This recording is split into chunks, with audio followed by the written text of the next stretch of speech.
disappointed either. Very, very close to seeing another massive upset. Woo, Santa Clara came so close. 2.5 seconds away from eliminating Big Blue, the Kentucky Wildcats, but alas, it was not meant to be. They just couldn't quite get it done down the stretch, and Kentucky advances. Santa Clara goes home. You know, it just goes to show that, like, when you play these good teams like a Kentucky, like a Duke yesterday, you know how Duke almost lost. It just shows, Diesel, you have to play them wire to wire, almost, in a way to where, and I know I didn't mean to do that. I didn't mean to throw the show name out there that early, but I will say, Diesel, you cannot leave it up to them. Like, we had that feeling yesterday late in the game, right? We had that feeling that, oh, Duke's going to come back. And it's the same thing today. I had that feeling with Kentucky. When Evan and I were sitting here watching it, it went overtime. You have to take the bull by the horns against these good teams. You can't allow them to have a final say. I didn't feel good about that game when it went into overtime. And good teams, what do? They find a way to win. You know, it feels like the underdog. It's just it gets piled on them even more. And Santa Clara was good. They were a really good 10 seed, a 26-win 10 seed team, Cole. But it's what happens when Otega Owa gets going, man. I had 11 field goals on the day, 3 from 3. 10 free throws made, 8 rebounds, and they were all massive right there down the stretch. But what a day yesterday was. How about that? Tolos, if you are just now waking up and realizing, oh, man, the NCAA tournament has begun, yesterday was just a phenomenal day of basketball to get things going. And I tell you, Cole, I think the city of Greenville, out of all of them, had the best moments. Maybe not necessarily all the best games, but they had the best moments of any one of these regional sites. And, man, it was great because Siena led Duke by 11 at halftime in Greenville. Yeah. Went all the way down the stretch. The sports world was watching that game. And Siena, you know, just the question, why do you only rotate 5 guys and you let Duke wear you out? They got too much size, and they faded down the stretch. And like you were saying, these big teams who are used to being in these big-time moments, and coaches that are used to being in these big-time moments, you know, that experience takes over. Also in Greenville, yesterday afternoon, VCU knocked off UNC in overtime, 82-78. North Carolina, Cole, 48-2 when leading by 10-plus points at halftime in the NCAA tournament. Both of those losses under Hubert Davis, and I know he is on campus answering some really tough questions today. Yeah, you know, there's always that mantra out there about Hubert Davis, and there are some tough questions to answer because you said it. They had a 20-point lead, and blew it. By the way, for those watching the stream, I was panning my camera over to see one of the teams get crossed out. We are live today, Tolos. Want to remind you, at RIGSBY'S Smoked Burgers. It is downtown Spartanburg, 176 North Liberty Street. So as we're talking March Madness, we want to see you here. We'll be here until 7 p.m. tonight. Wire to wire. He's Diesel. I'm Cole Bryson. Again, RIGSBY'S Smoked Burgers. When you walk in the bar area, you'll see a huge screen. You'll see Shane Barrett, one of our Tolos. Diesel and I set up on the stage. I had the 8 wings, Diesel, for lunch before you got here, and they were phenomenal. Wings 2 days in a row, and you cannot beat a deal where you can get 25 wings for $25. That's a deal. That's a deal. Here at RIGSBY'S Smoked Burger. So Tolos want to see you here. We'll be here till 7 p.m. tonight. Shane, what's your bracket name? Is it Tolo Dump Button? Is that it? Did he change it? Shane is famous around here, Cole. He's one of the – I think the first time we ever had to turn around and hit that button that drops a couple seconds from the air. And I don't want to talk about brackets today, by the way. No? No, I am doing Is yours in a rough space? It's as bad as bad gets. Well, I mean, things almost got really bad with Santa Clara almost taking down Kentucky. But let's hear some audio from the first day. This is fantastic, Cole. John, we're going to play first the Flynn Clayman, the High Point coach, on the court after the game was over, being interviewed about being in these big-time moments and what it's like. And he had this level of intensity on his face. Absolutely phenomenal audio. High Point coach Flynn Clayman. Your first NCAA tournament game, Coach Clayman. It looks pretty obvious to me that high majors need to play mid-majors during the season because they said we ain't playing nobody. We're playing somebody now. How'd you do it? Feels unreal. because I know how good of a team we had. But nobody would play us, just like they wouldn't play Miami, Ohio. But they got to play us in this tournament. It's like Bart I love Scott. that, Can't man. wait. I love it. You know what, though? Like, he's right, and they played so good yesterday, and there were, like, it's every year. Anytime that seed gets into the tournament, Diesel, and we start March Madness, it's that conversation. And they were one of the best teams all year, so I understand why they kind of did feel a little disrespect yesterday. Sure, yeah. And, you know, I wish there was a national scheduling body that would look at some of the schedules these programs put together for themselves and go, no. You're Yeah. going to have to play some good mid-majors. We're not going to let you schedule Division II NAIA games to start the season. We're not going to let that happen. You're going to play High Point. You're going to play Miami of Ohio. You're going to play some of these tough teams that could beat you early. Just phenomenal audio there, Cole. Here's another piece of audio from High Point.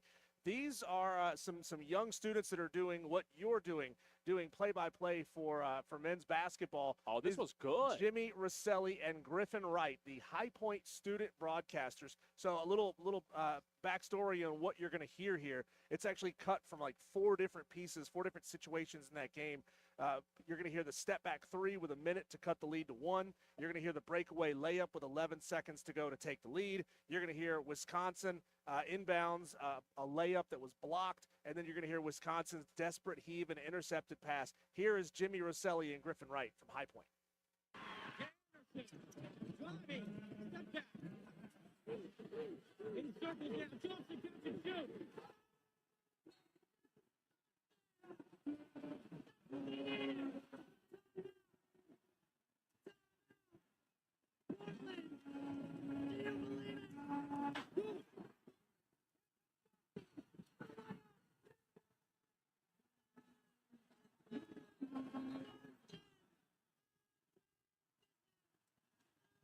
Takes it in bounds. 9 seconds. Boyd drops it inside. 5, 6 seconds. Down Boyd. They launch down court.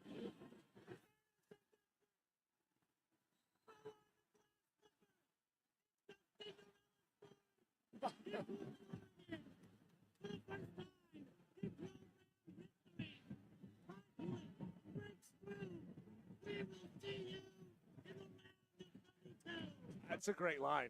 I don't know if you worked on that. High Point breaks through. We'll see you in the round of 32. Let me tell you something. Sometimes with student radio, you don't really know what you're going to get, and that's no disrespect, but sometimes student radio, they're still learning. They're in school, and they're not really polished. Not these guys. This kid's got a career. These guys were phenomenal, and the excitement was there, of course, as there's always going to be that excitement level from the college kids, Diesel, but it wasn't just excitement. He was good. I mean, he was better than me. He was awesome. That guy was fantastic last night. How many Red Bulls were in his system at that moment right there? I'm going to say over under 5.5. Maybe 6 Red Bulls, 7 Red Bulls. College kids, you don't need a Red Bull when you're in college. That's true. You just need to wake up. Man. As High long Point, as you wake up, you're good. The High Point's about an hour and 20 minutes northeast of Charlotte, Cole. Like shades of Eric Collins there, the play-by-play voice of the Charlotte Hornets. And that's where we're going, right? That's where play-by-play is going. Just this over-the-top excitement, explosiveness, just phenomenal there. Congratulations to High Point getting it done over Wisconsin there. And here's the last piece of audio we got for you from day one of the NCAA tournament. This is Kent Pavelka, the 41-year play-by-play voice of the Nebraska Cornhuskers. Cole, they got their first ever NCAA win, and you can just hear the weight of this moment settling in on Kent as it goes final. 2 seconds, 1 second left to go, and there's the horn. There's the game. Nebraska's first NCAA win in history in Oklahoma City over the Troy Trojans. It's all over. It's all over. All the years. Sounds like they lost. Going home from conference tournaments, sitting in front of the television, and the ache in the pit of your stomach, wishing you could be there. And then getting to the NCAA once in a while and not winning. All that's history now.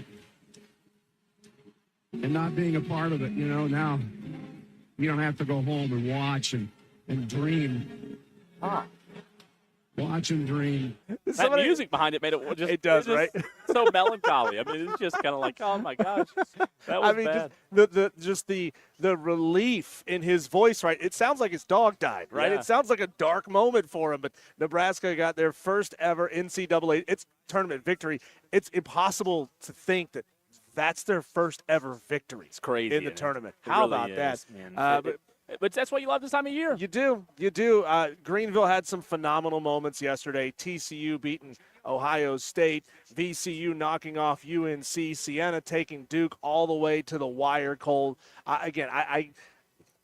Maybe I'm biased here, but I can't think of another city in this opening round that has had this level, this concentration of gigantic moments. And you almost saw Duke and North Carolina go down. Unfortunately, only one of them went down, but those fans, they show up. By the way, quick look in for those driving and that have not been engaged with what's happening today. 2 games have already gone final. Kentucky Diesel defeated Santa Clara 89-84. Texas Tech scored a lot of points late in that game. It looks bad. They beat Akron 91-71, but that game was close for the majority of the game.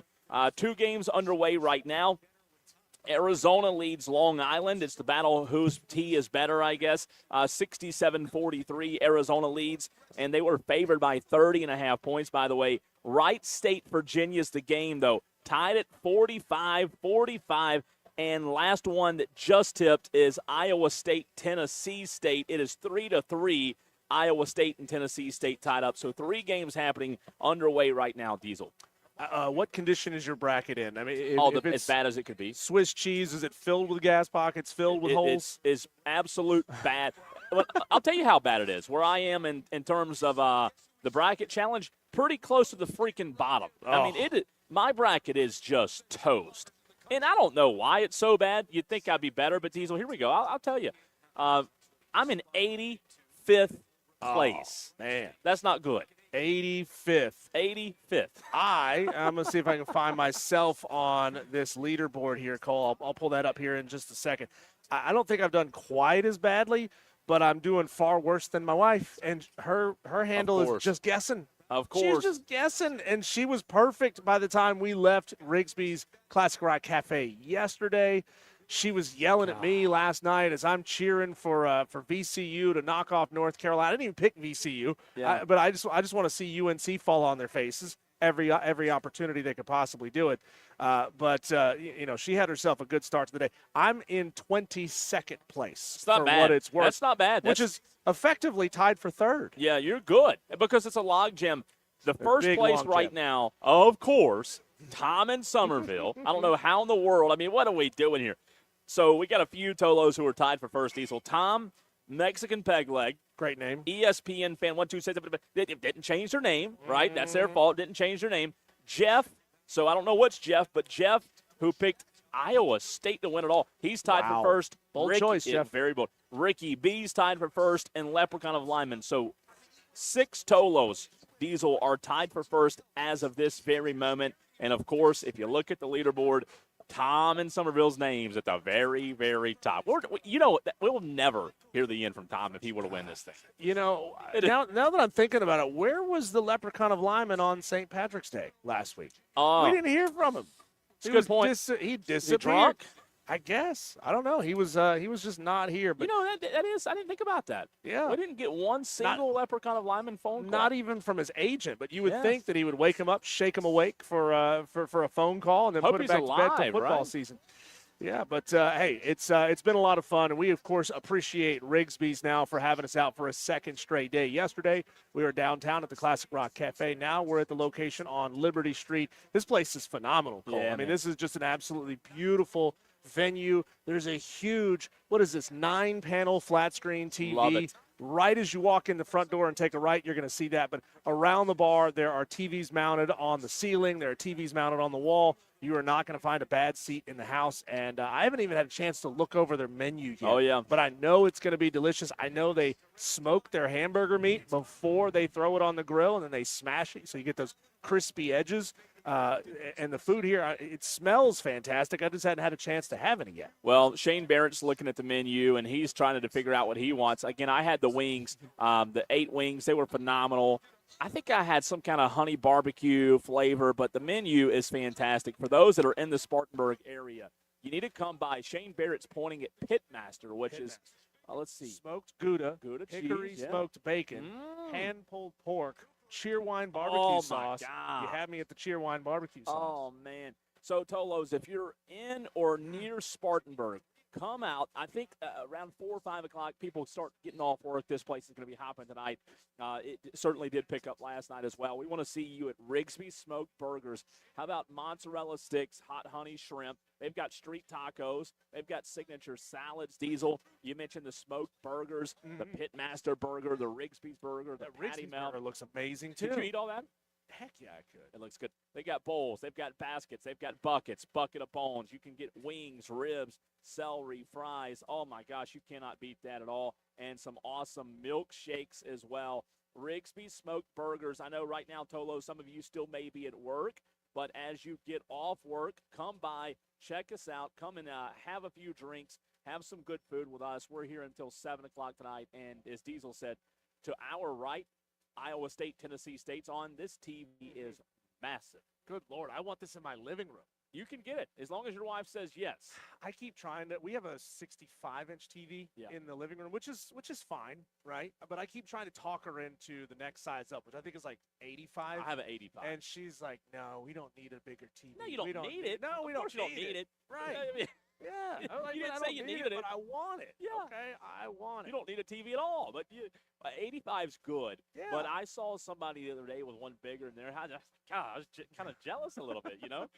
But 85 is a great viewing pleasure. But this one why right do your here, kids need glasses at 4 years old? Because their retinas have been burned out by a 130-inch TV. if you had a guess, you've got right here God. on stage, you've got 9 TVs. Yeah. Now remember, the ones yesterday in the back were 165 inches. Remember those big ones on the I'd say that's close to it, right?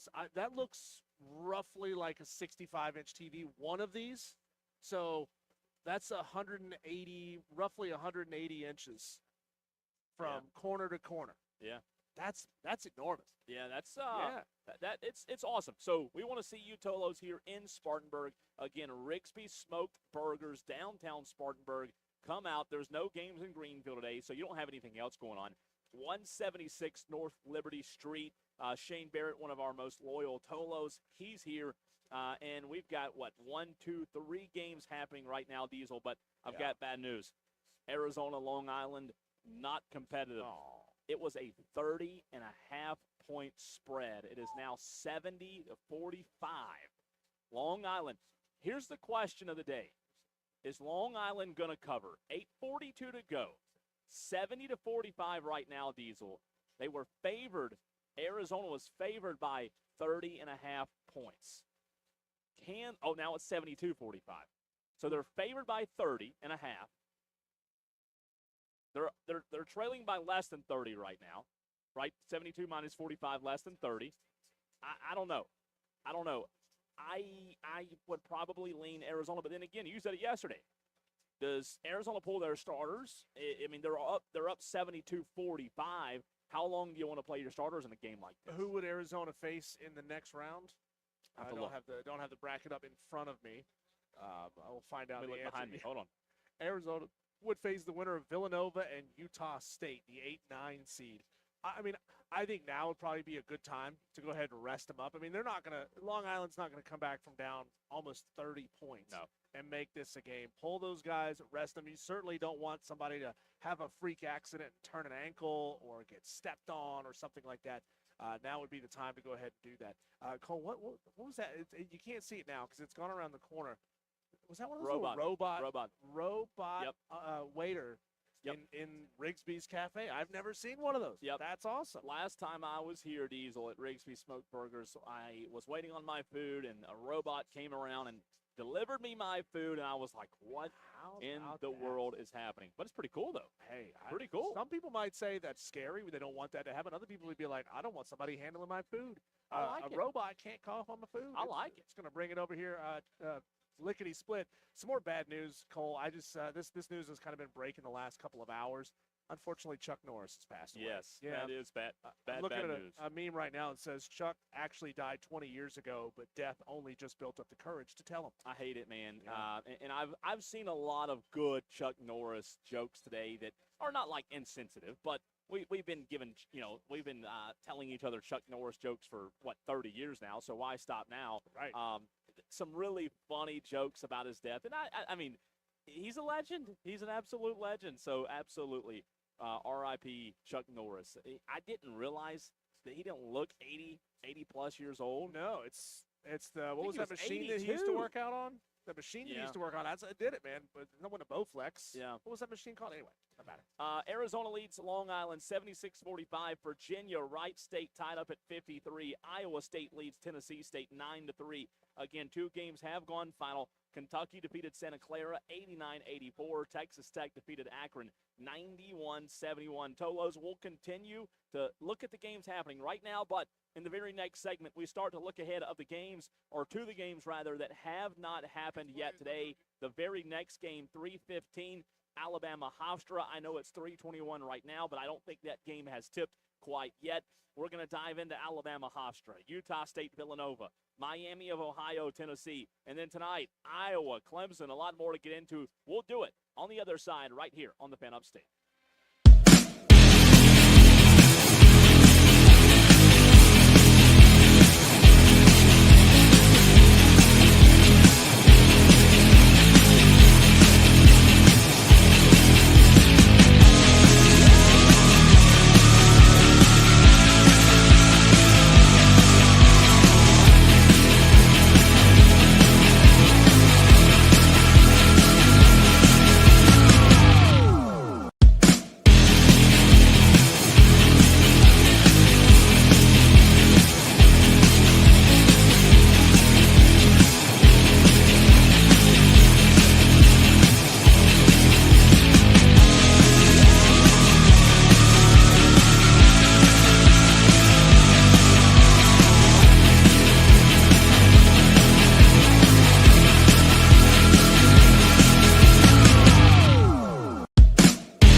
Tolos, are you just now getting off work? Are you ready to start winding down for the weekend? Well, if you are, we're ready to see you at Rigsby's Smoked Burgers.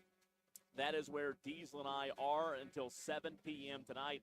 176 North Liberty Street. If you live or work in Spartanburg, come by, have you a good drink, have you something good to eat. All the food here, man, it just all looks delicious. It's happy hour right now, by the way, so how about stop in and get yourself a drink during happy hour? They've got some awesome cocktails, signature cocktails that you can only find here at Rigsby Smoke Cafe, Diesel. And I will tell you this.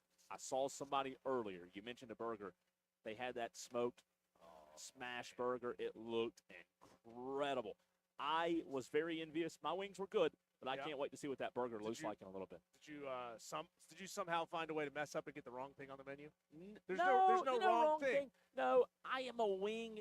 Well, two reasons. Okay, good question. Two reasons. I love wings. Yeah. That was reason one. Reason two, I'm staying away from bread, so I hadn't had any. Can't do bread. So I would love a cheeseburger. Remember Jeff told us yesterday you can get it without the bun. And that's awesome. That would be a great choice. I need like 5 of them though. I need 5 smash burgers. I can't wait. I can't do this until we get off the air. FCC violations. I want to try their Ignition Blood Orange Wheat. He was telling us about that yesterday. Yes. As well. That's from Fireside Brewing by Rigsby's Cafe. They make their food. They make their beer on site. Multiple brew tanks. You know that smell right here, that man. You smell when you walk in the building. It's just wafting out of those brew tanks, and it's incredible. Right here, I mean, literally to our left, the brew tank. So, Tolos, we want to see you today. Come out, support Rigsby Smoked Burgers. Come see us, hang out, watch a little basketball with us as well. Alabama Hofstra has tipped Diesel. Alabama out to a big lead early, 8-2 lead. Iowa State leads Tennessee State 23-7. Wright State now leads Virginia 60-58. 11 minutes to go in that game. And Arizona on top of Long Island 80-49. So Long Island just trying to cover the spread at this point. But Alabama Hofstra was a game, Diesel, that a lot of people talked about maybe as an upset. Evan, over to your right from promotions, he picked Hofstra. I don't know why. What? I don't know why. But Diesel, they had some high major wins this year. They beat Syracuse. They beat Pittsburgh. Plus, they led the CAA, their conference, in KenPom all season. So it's not like they're a horrible team, but you just don't know how they're going to match up against Bama. They do have a great guard by the name of Speedy Claxton, or excuse me, their coach, a former Hofstra player, and Speedy Claxton. They have Cruz Davis, one of the best mid-major guards. What's with these great names? Speedy Cruz. Claxton. I mean, can you get a better basketball name than Speedy Claxton? Are you kidding me? It's a great name. Played at Hofstra. Now he's the coach. How cool is that? Yeah, those kind of coaches are great, Cole, because, it makes the fan base feel good when you hire them. They stick around for a couple more years. Once your name gets out there and you keep having success, it's hard to stick around, even if you love the place. But it might be that thing that keeps you around for another year or two before somebody comes and throws a number at you that you can't refuse. Now, I do think Alabama's just a better team, right? The Pride, Diesel, you got that mascot right, by the way, yesterday. Yeah. Congratulations. And the Wright State what? Oh. Starts with an R. Raiders. There you go. Thank you for the head. Let's see, their mascot's a dog. Yeah. Their mascot, why are they the dog and the Raiders? The only problem is they've got like 2 guys that are really good, Hofstra. I don't know that they're going to be able to compete with Alabama 5 for 5. The Pride have struggled this year, Diesel. They do like to shoot a lot of three-pointers, but they have struggled in rebounding.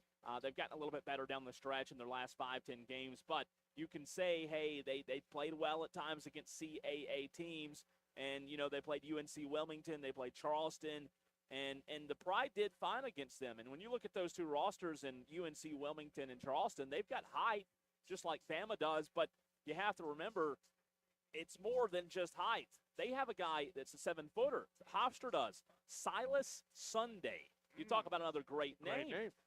He's the largest guy on this team.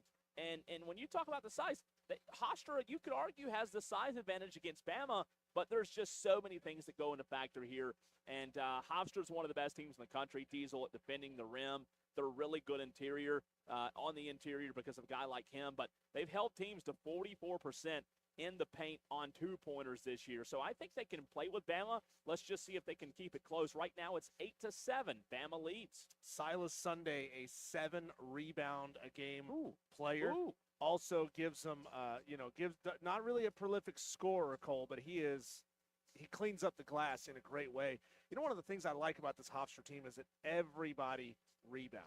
You know, you got every bit of 7-8 guys on this roster that are giving you 3 or more rebounds per game. So the guards are rebounding, the forwards are rebounding, the center's rebounding. So they are all contributing, and that makes it tough, especially if they were able to get up on Bama. It would be hard for Bama to get the possessions to come back, and it would give Hofstra the second chance opportunities. Diesel, a young lady just came by and handed me a stack for our Tolos. Look at this on the stream. How about that? Free appetizers. Are you kidding me? Can't beat it. Tolos, I've got 1, 2, 3, 4, 5 free appetizer cards here at Rigsby's Smoked Burgers. So come by, hang out, have some good drinks, have some good food. Again, on Liberty Street, North Liberty Street, 176 North Liberty Street. They have a huge patio area, Diesel. The manager was telling me at 4 o'clock they've got a party of 40 under the patio today. So it's going to get busy here in a little while. Alabama, you did pick Bama, though, correct? I did, yep. Okay, just wanted to make sure. Bama's the better team, I think. So, Diesel, I think Bama, like when you look at them, the totality of what they have is a little bit better. They went on an 8-game winning streak in February. And you know, there's a lot of negative and positive around Nate Oates. I like Nate Oates, but it seems like Bama, for whatever reason this year, has gotten a lot of negative publicity. I know they lost 2 of their last 3 games, 1 to Georgia, 1 to Ole Miss, but Bama's a good basketball team. I told you yesterday, I think they could be a dark horse to go on a run, maybe a Sweet 16, Elite 8. Nate Oates has his system, but not having Holloway, Roll Tide Holloway, I think that'll be I don't know how bad it'll hurt on the day, but I think definitely going forward it could. And Bama's always going to have money. Bama's always going to throw a lot of it around, especially now that they've, gotten this taste of elite college basketball. I'm just curious what happens if Nate Oates is not able to secure the superstars that he had in the years past that got him on the runs that he's on. Will the folks down there in Tuscaloosa maybe get a little bit, ready to make a silly move? He's a great coach. He's one of those guys you want to keep around because more often than not he's going to have you in this position. But we know Alabama, man, and with that kind of vibe around their football program is if you're not winning titles, if you're not making Final Four runs and Elite 8 runs, we're going to move on to somebody that will. And they're not the best defensively, so that's something to watch, Diesel, as we watch this Alabama-Hofstra game. They've got Virginia, Wright State on, by the way, to our left, but they're not the best defensively. That's one thing to watch. Defensively, they rank 67th in defensive efficiency in the country.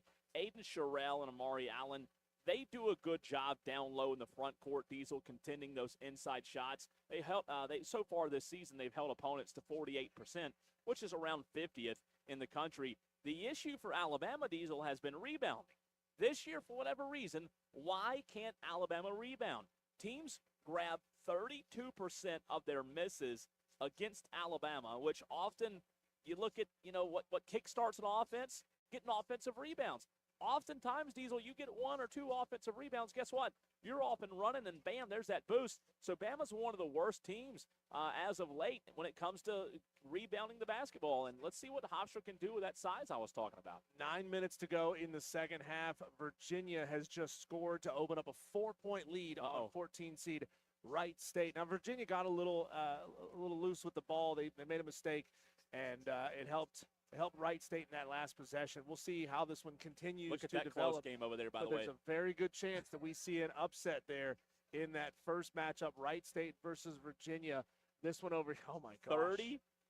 I thought you were being serious for a second, but, that's when the graphic pops up and you can't see what's going on. I'm like, man, has Tennessee State gone on a run? What's going on over here? 30-7.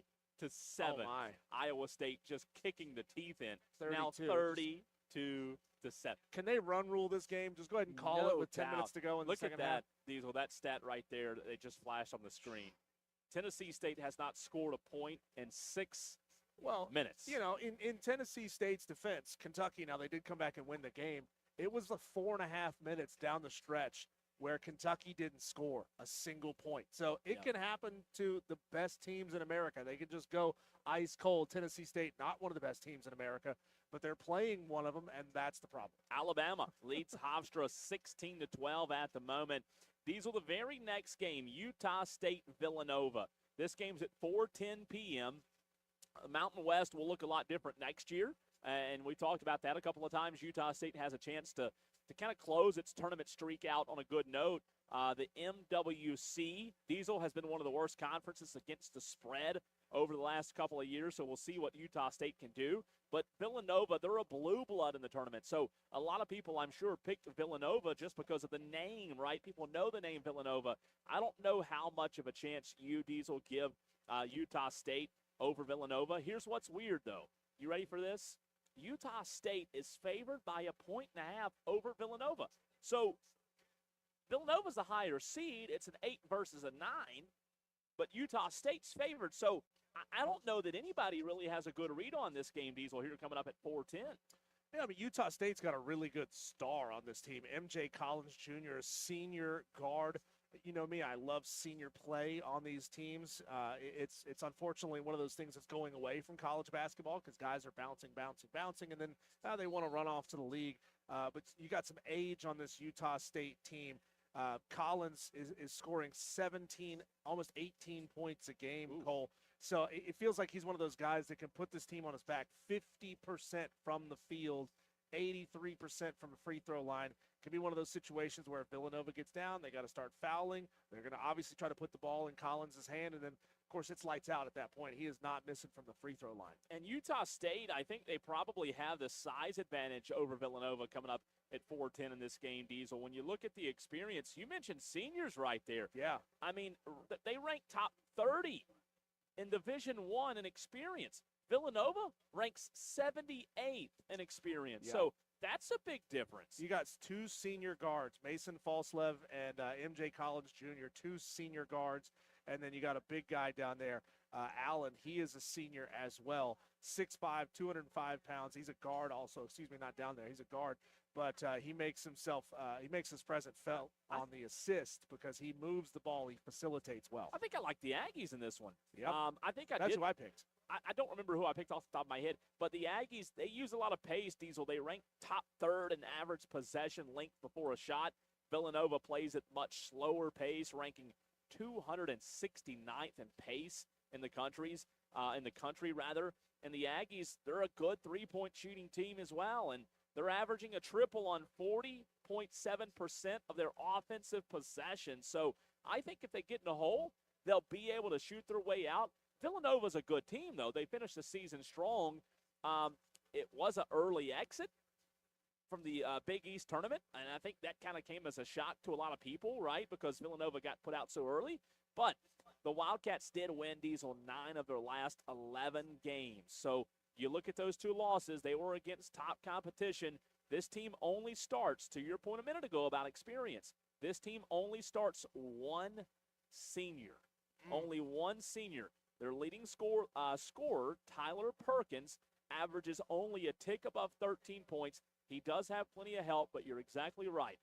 Having senior guards, senior play, Utah State, I think, is the play here at 4:10. Well, in Utah State, they're going to want to play for that assistant coach, right? They just got the job at Tarleton State, I think. He's going to get his head coaching opportunity. He's staying throughout this tournament. So, you have a team that's playing for something extra, right? A little special moment for this Utah State team. Would love to see them. Let me ask you this: have a run. How nice is it for us to be able to cover March Madness and talk about the games and the matchups, and not have to talk about, well, this coach has left right before the season's over, and now he's gone to a different school. Like, I'm just so thankful we're not talking about that. How does the football calendar not understand the value? I just don't get it. It's so bad. For crying out loud, we had Lane Kiffin leave his team right before they made a playoff run. Yeah. That's just insanity to me. By the way, Texter gets in. We were talking about Chuck Norris, and I was talking about that device that he was selling on TV all the time. Total Gym. Thank you, Texas. Total Gym. Total Gym. And You're there right. goes the little robot waiter. You know, you don't have to tip the robot waiter, but I'm sure the screen still asks you, right? That's a good point. Yeah. Does the robot waiter ask for a tip? Yeah, it's not for the robot, it's for everybody For else. everybody else, What, yeah. you give a half a tip because that's a good they don't have to tip out. We got a big show lined up for you coming up at 5 o'clock. Yesterday, you tested me on mascots. I did pretty well on that. Not as well as I wanted to. I missed a few that I'm still good. kicking myself over.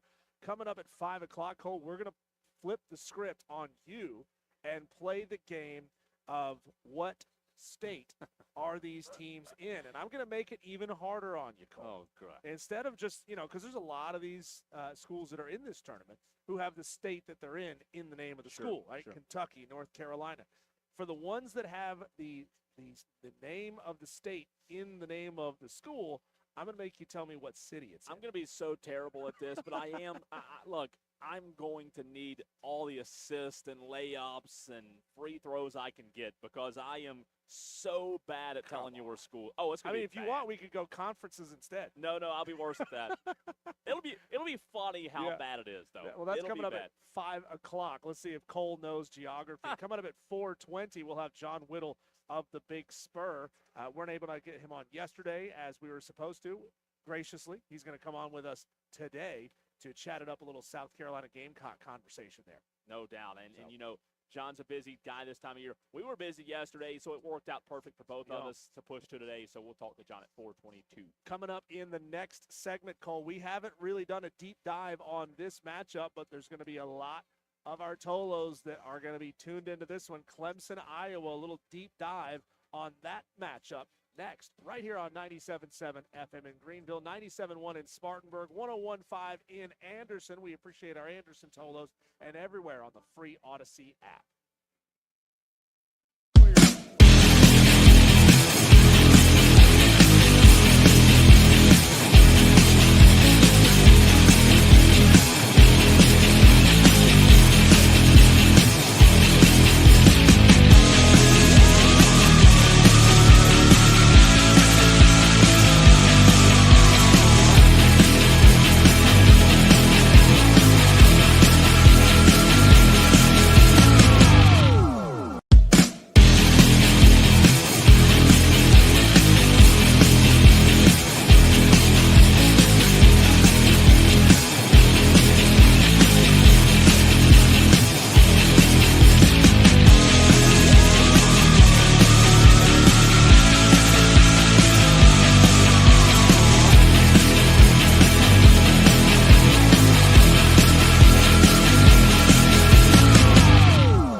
Diesel and Cole Bryson on the Fan Upstate. We got two monster situations of brewing right now, Cole. Wright State, Virginia, 1 point separates them.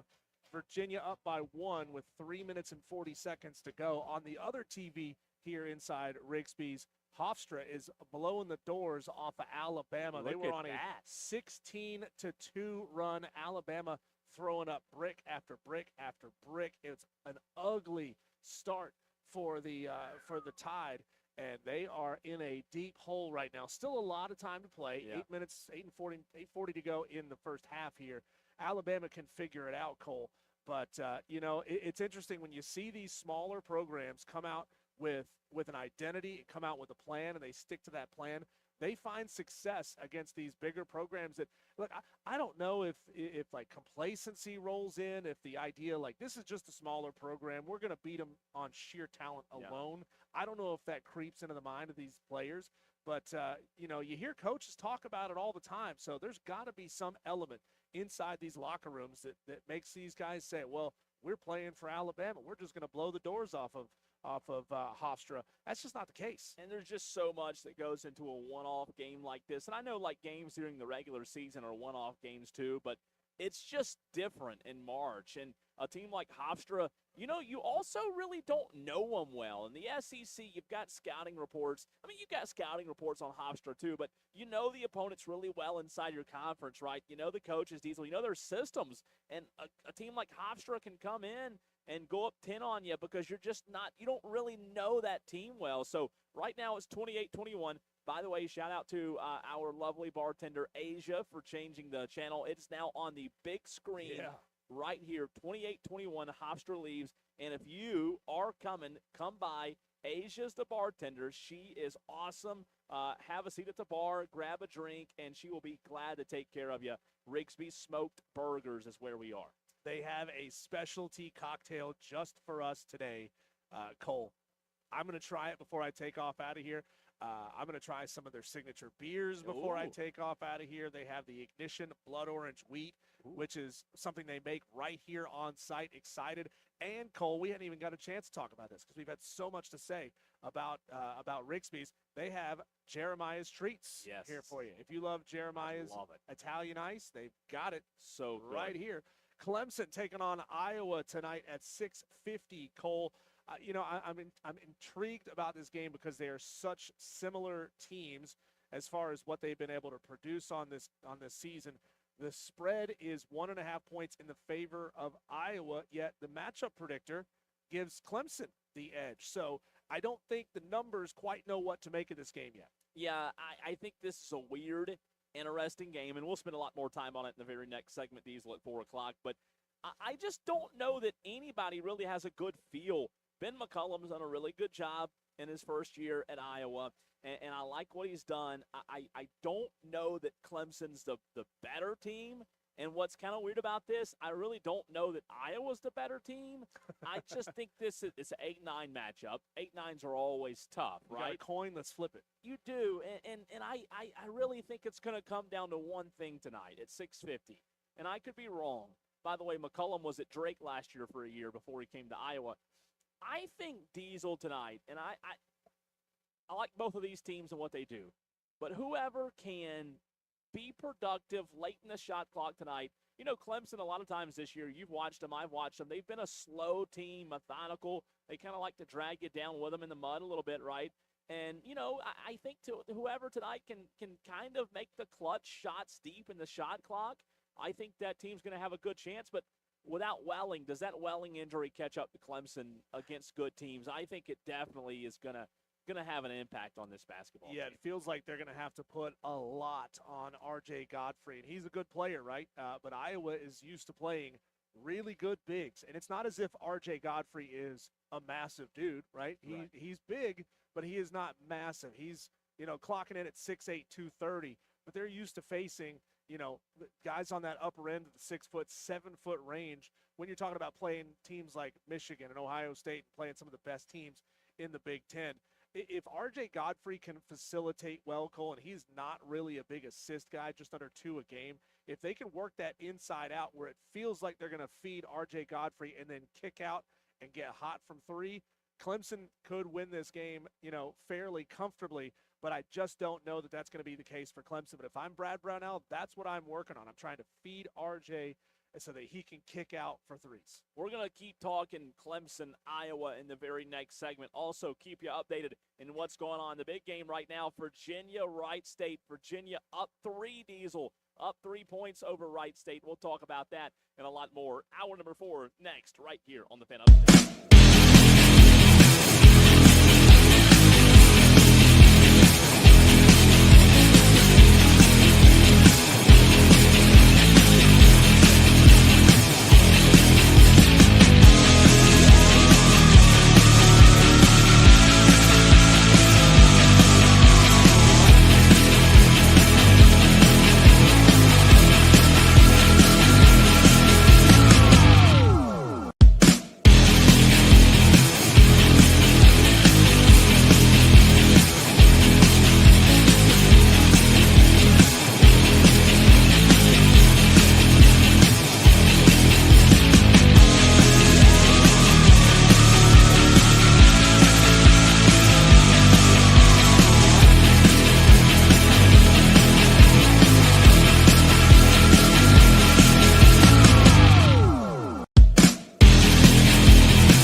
out the city of Philadelphia with me being a diehard Cowboys fan, but I will tell you, hopefully, I hope, you hope, we all hope something good happens in Philly tonight for those Furman, FU, all-the-time Paladins up in Philadelphia, and we're excited to have the game. Dan Scott and the crew, 9:30 p.m. Eastern pregame show, 10 o'clock tip. We'll have the call right here on the Fan Upstate, but very, very important.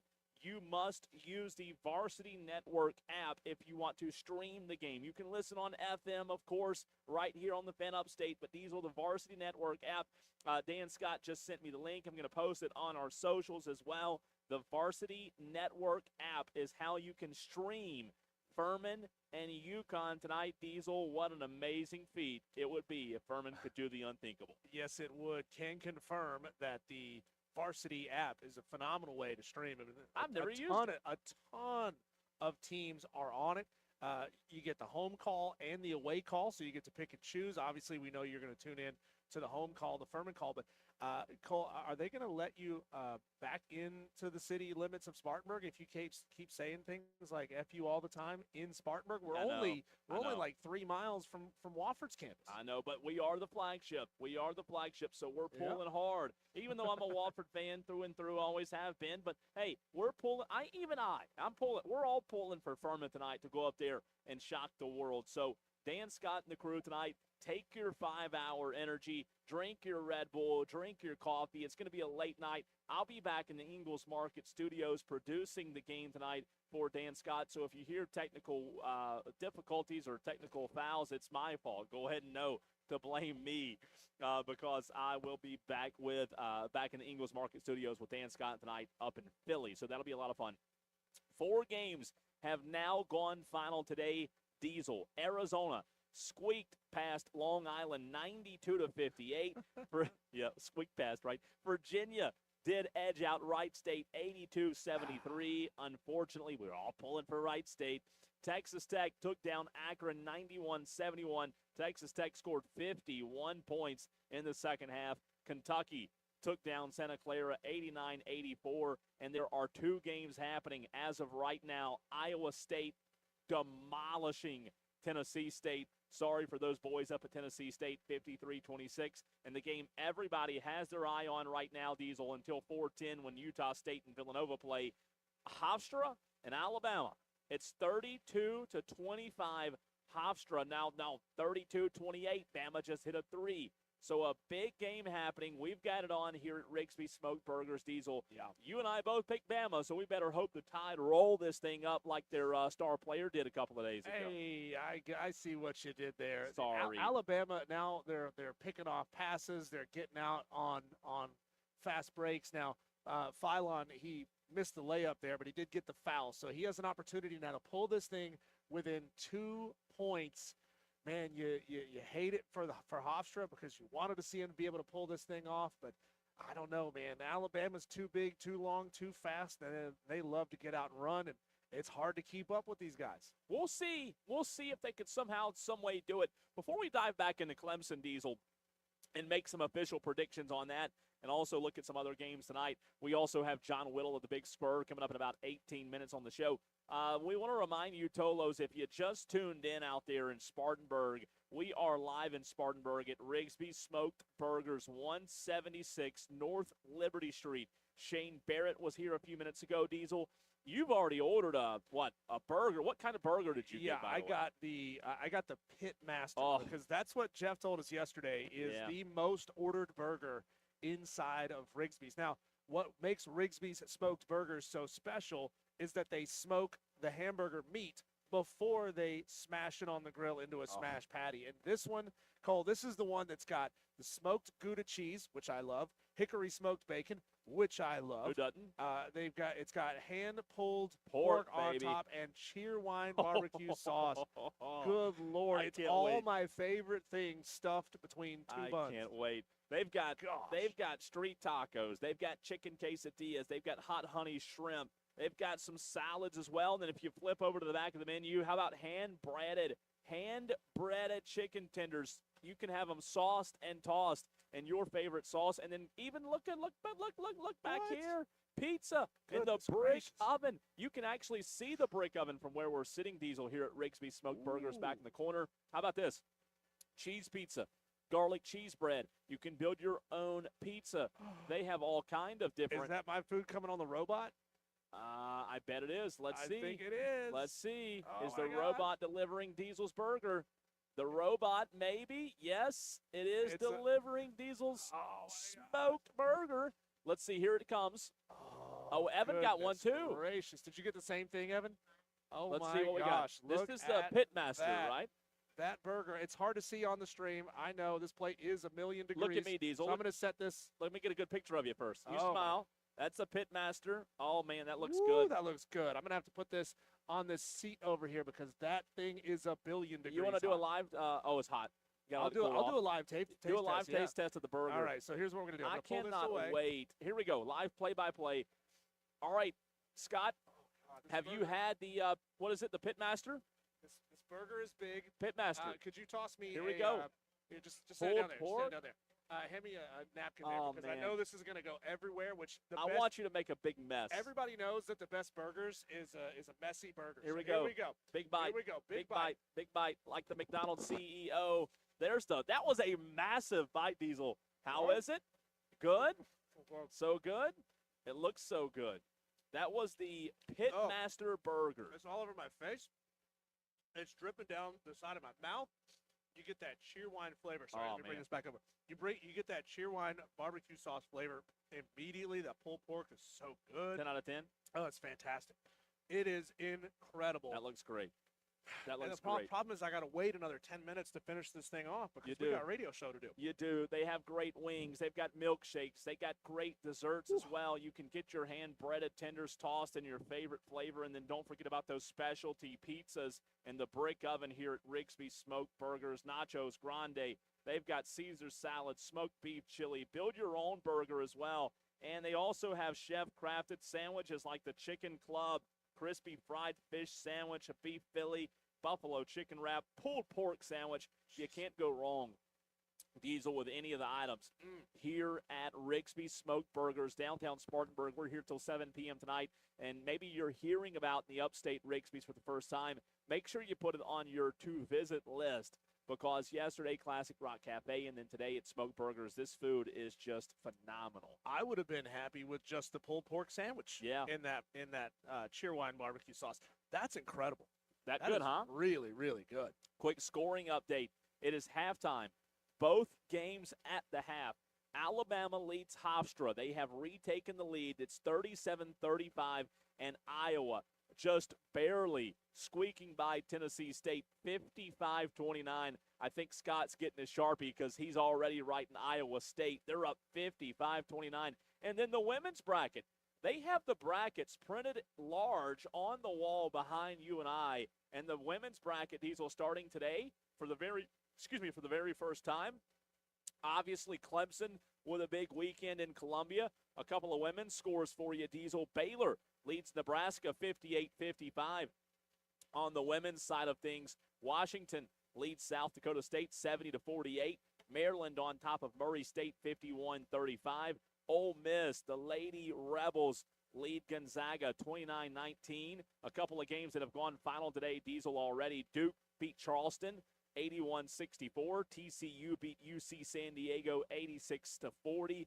And Oregon beat Virginia Tech 70-60. We also have Holy Cross in Michigan, and we have to wait until tomorrow to see South Carolina versus Southern and Clemson versus Southern Cal. That game tomorrow for the Tigers, Sean Poppy, 3:30 tomorrow afternoon. That's a big one for Sean Poppy. You know, the fact that South Carolina lost their last game, I wonder how much frustration this Lady Gamecocks team is going to take out on Southern. It feels like, Cole, one of those games. Now, they might have won this game by 40 or 50 anyway. Yeah. They could pretty much name their score Guess here. the spread.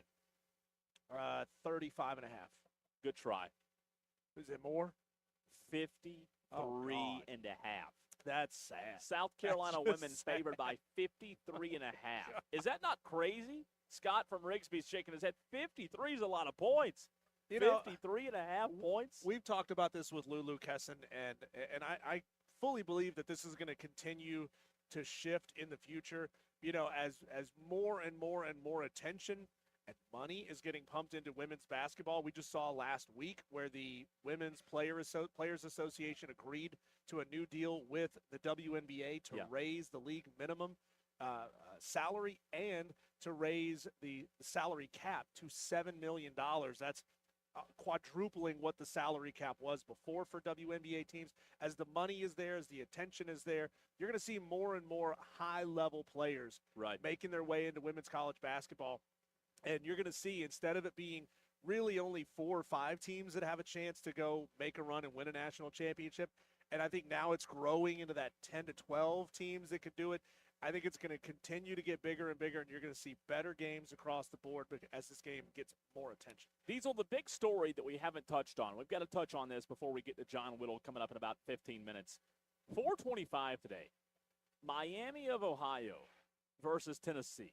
This is the game that I think quietly has a lot of the attention across the country. Miami of Ohio, great story. Obviously, they won the play-in game, and let's see what they do now in the tournament. Tennessee, Diesel didn't look great down the stretch. They dropped 2 of their last 6. They went 2 and 4 rather in their last 6 games. Nate Ament, he went down. Tennessee a little bit in trouble in terms of the injury front right now. I don't know that you feel great about Tennessee, even though they're a good team and have had a good season. I just think the country was put on notice the other night by Miami of Ohio, Diesel, and I think we all learned that, hey, this team's for real. They shot a bunch of threes, and when they went in, Miami of Ohio looked really good doing so. So I just don't know that Tennessee's the right pick here. I think a lot of people are going to pick Tennessee tonight, but I think this game, Diesel, this is going to be fun. By the way, Tennessee favored by 12.5 points at 4:25.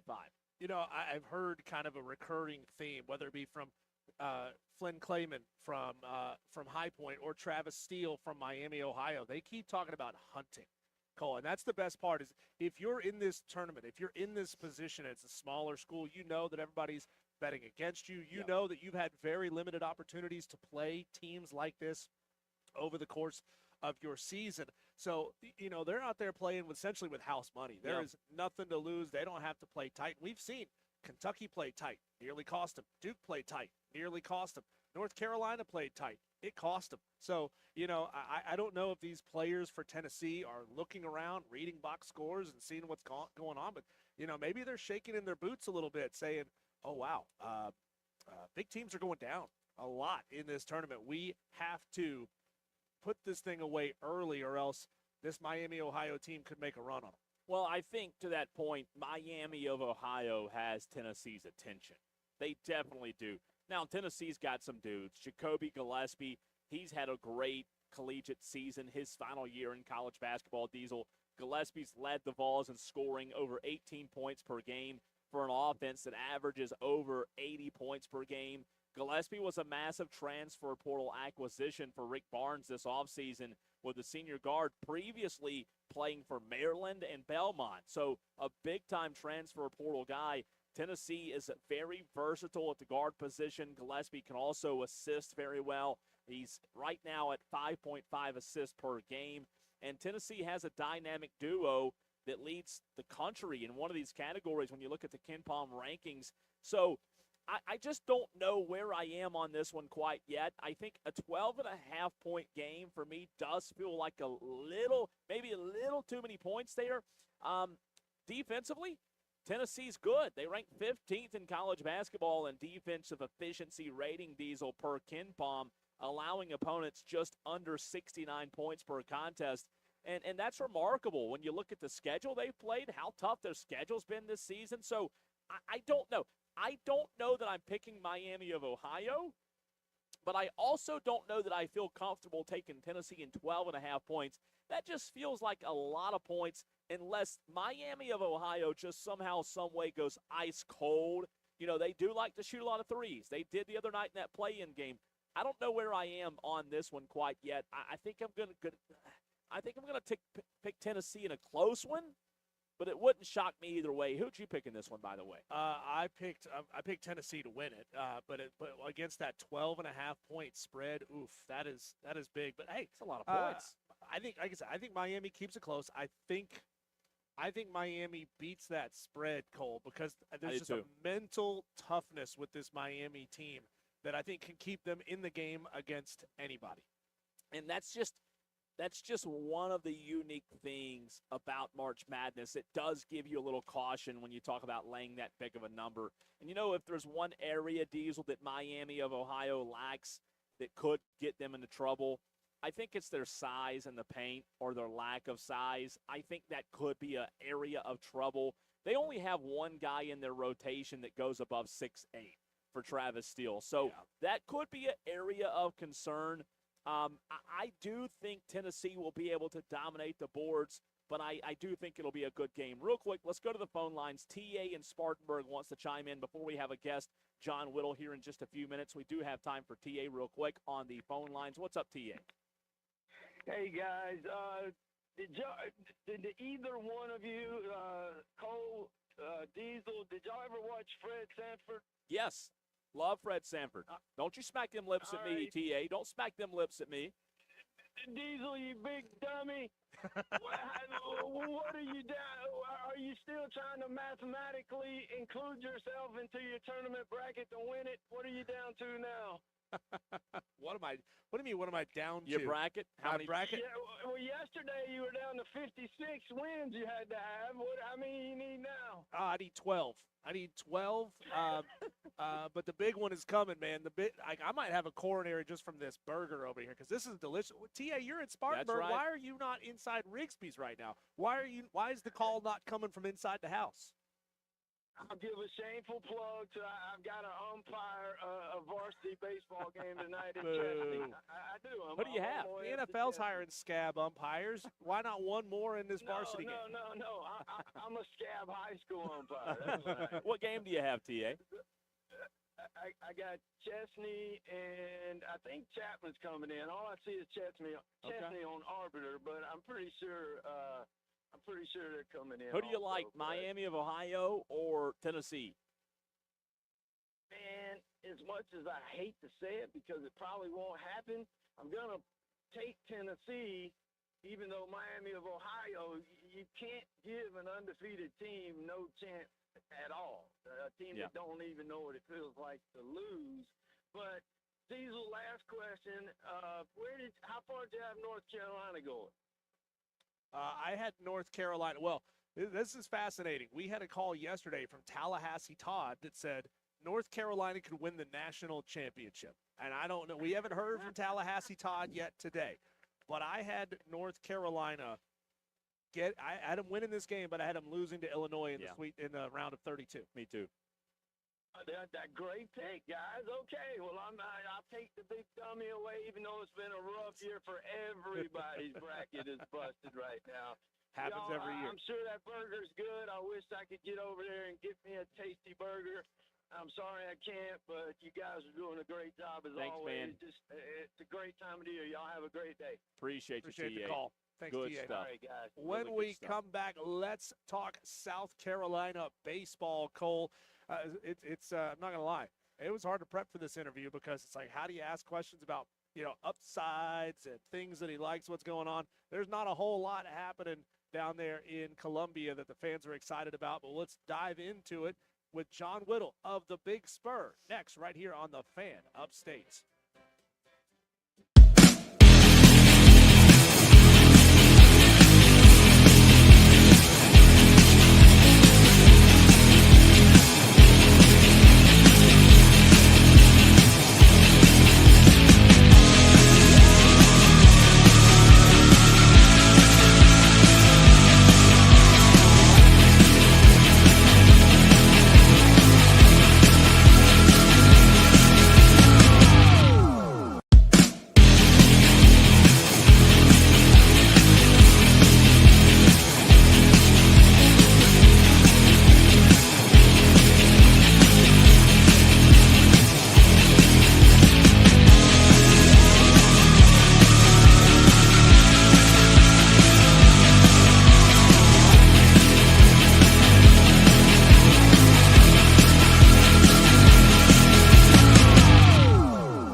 Well, Cole, I couldn't finish the whole thing, but I put down every bit of 80% of that burger in that commercial break. Whew, it was looks delicious. good, man. It was fantastic. That's it was hard one to put of it down. many here at Rigsby's Smoked Yeah. Burgers. We're live here at Rigsby's in Spartanburg, just on the outside of downtown Spartanburg. It feels like we're still right there in the heart of everything. The Liberty Street location, want to see you here. Delicious smoked burgers. They smoke the meat before they smash it on the grill. That's what makes their burgers so special. Let's talk South Carolina Gamecocks, and well, they're getting smashed night in and night out, it feels like, Cole, after they took that ugly loss to Charlotte a couple of nights ago. To talk about it, we bring in John Whittle of the Big Spur. John, it's tough to really kind of ask you about, things that are going positive for this team, because not a lot is. They're not hitting. They're not fielding the ball well. So let's kind of look at the other side of things, the coaching change that a lot of Gamecock fans want to see right now. What's the absolute latest, or is there any communication from a name that you introduced on this show, and we appreciate you doing it, Do Nothing Donati? Is there any news coming out of Columbia at all? Yeah, we were to talk positive, it'd be quite a short segment. You'd have more time for advertisers, I guess, so that might be okay.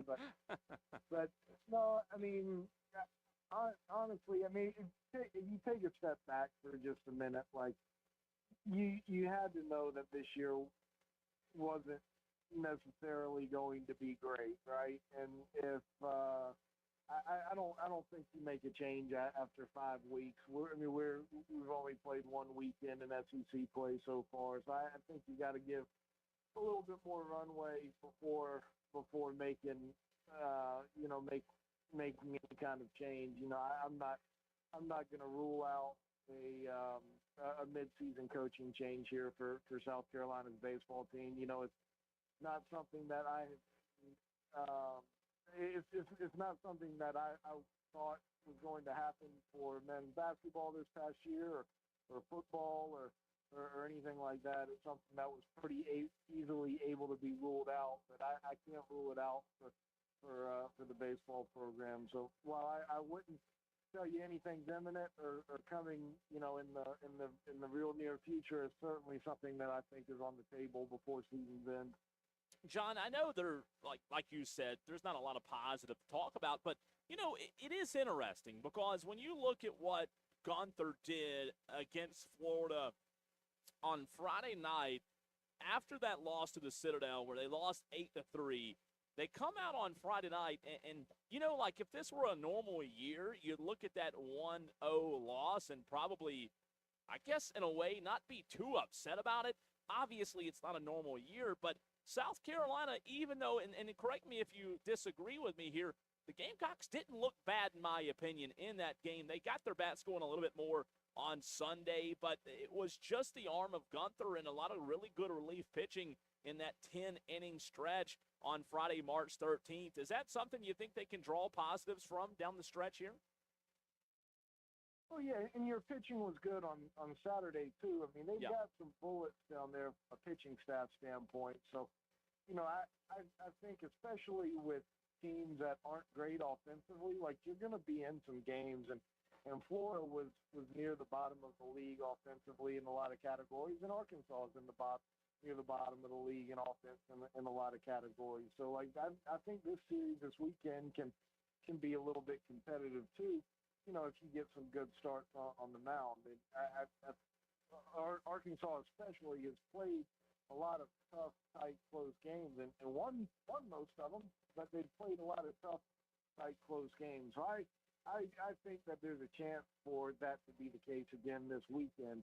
So I do think there are some positive things that you can say about the pitching staff for sure, especially Gunther and especially Ant Phillips and Alex Valentin and Brandon Stone. Like, you like some of those guys and what they're doing, and even a couple of the short relievers too. So the pitching can keep you in some games, but you talk about pitching and defense going hand in hand, and South Carolina is probably definitely, statistically, the worst team in the SEC from a defensive standpoint. KJ Scobie at the shortstop has 7 errors already. The entire Georgia team has only 7 errors.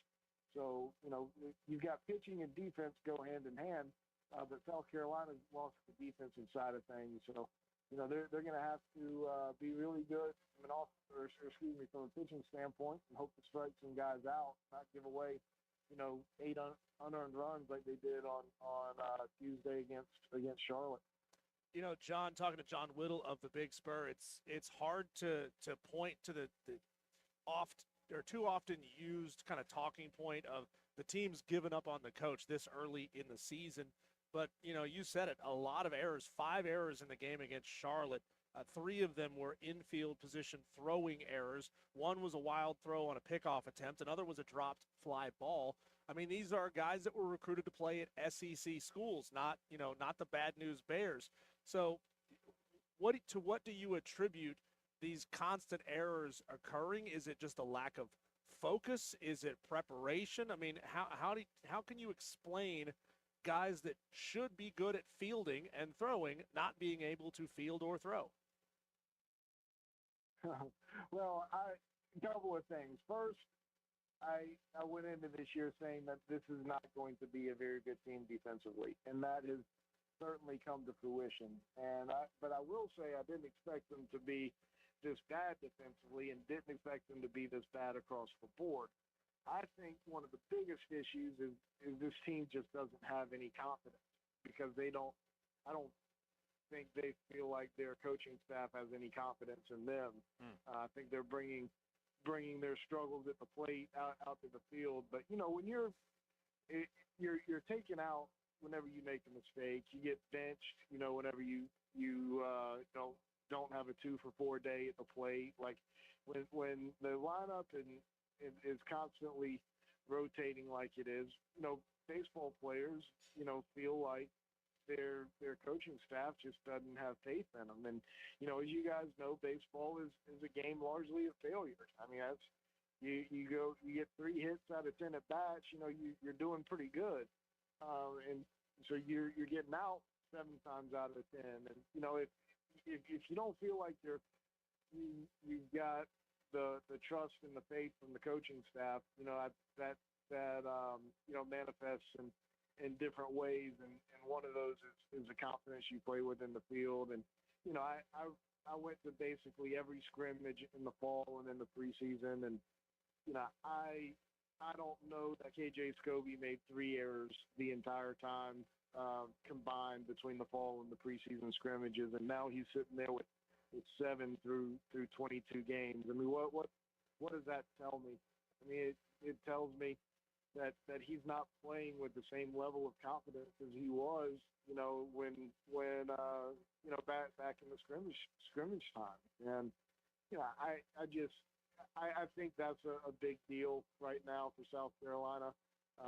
And things aren't going well offensively either, and I think that's all just kind of coming together and compounding on each other.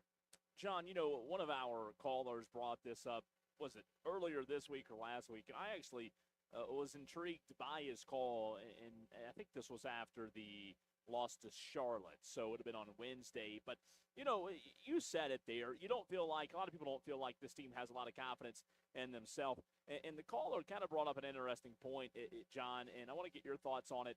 At what point do you just say screw the coaches? And I don't mean that from like a standpoint of, hey, we're quitting on the team, but like the standpoint where a team just rallies together and, like Diesel said, they were recruited to play baseball at the SEC level. At what point do they just say, hey, it's not about Monty Lee, it's not about Paul Maneri, we're going to go out here and play with a little bit of pride for ourselves? Because I do think that's a conversation that does have a little bit of weight, because at the end of the day, John, it is a player's game, right?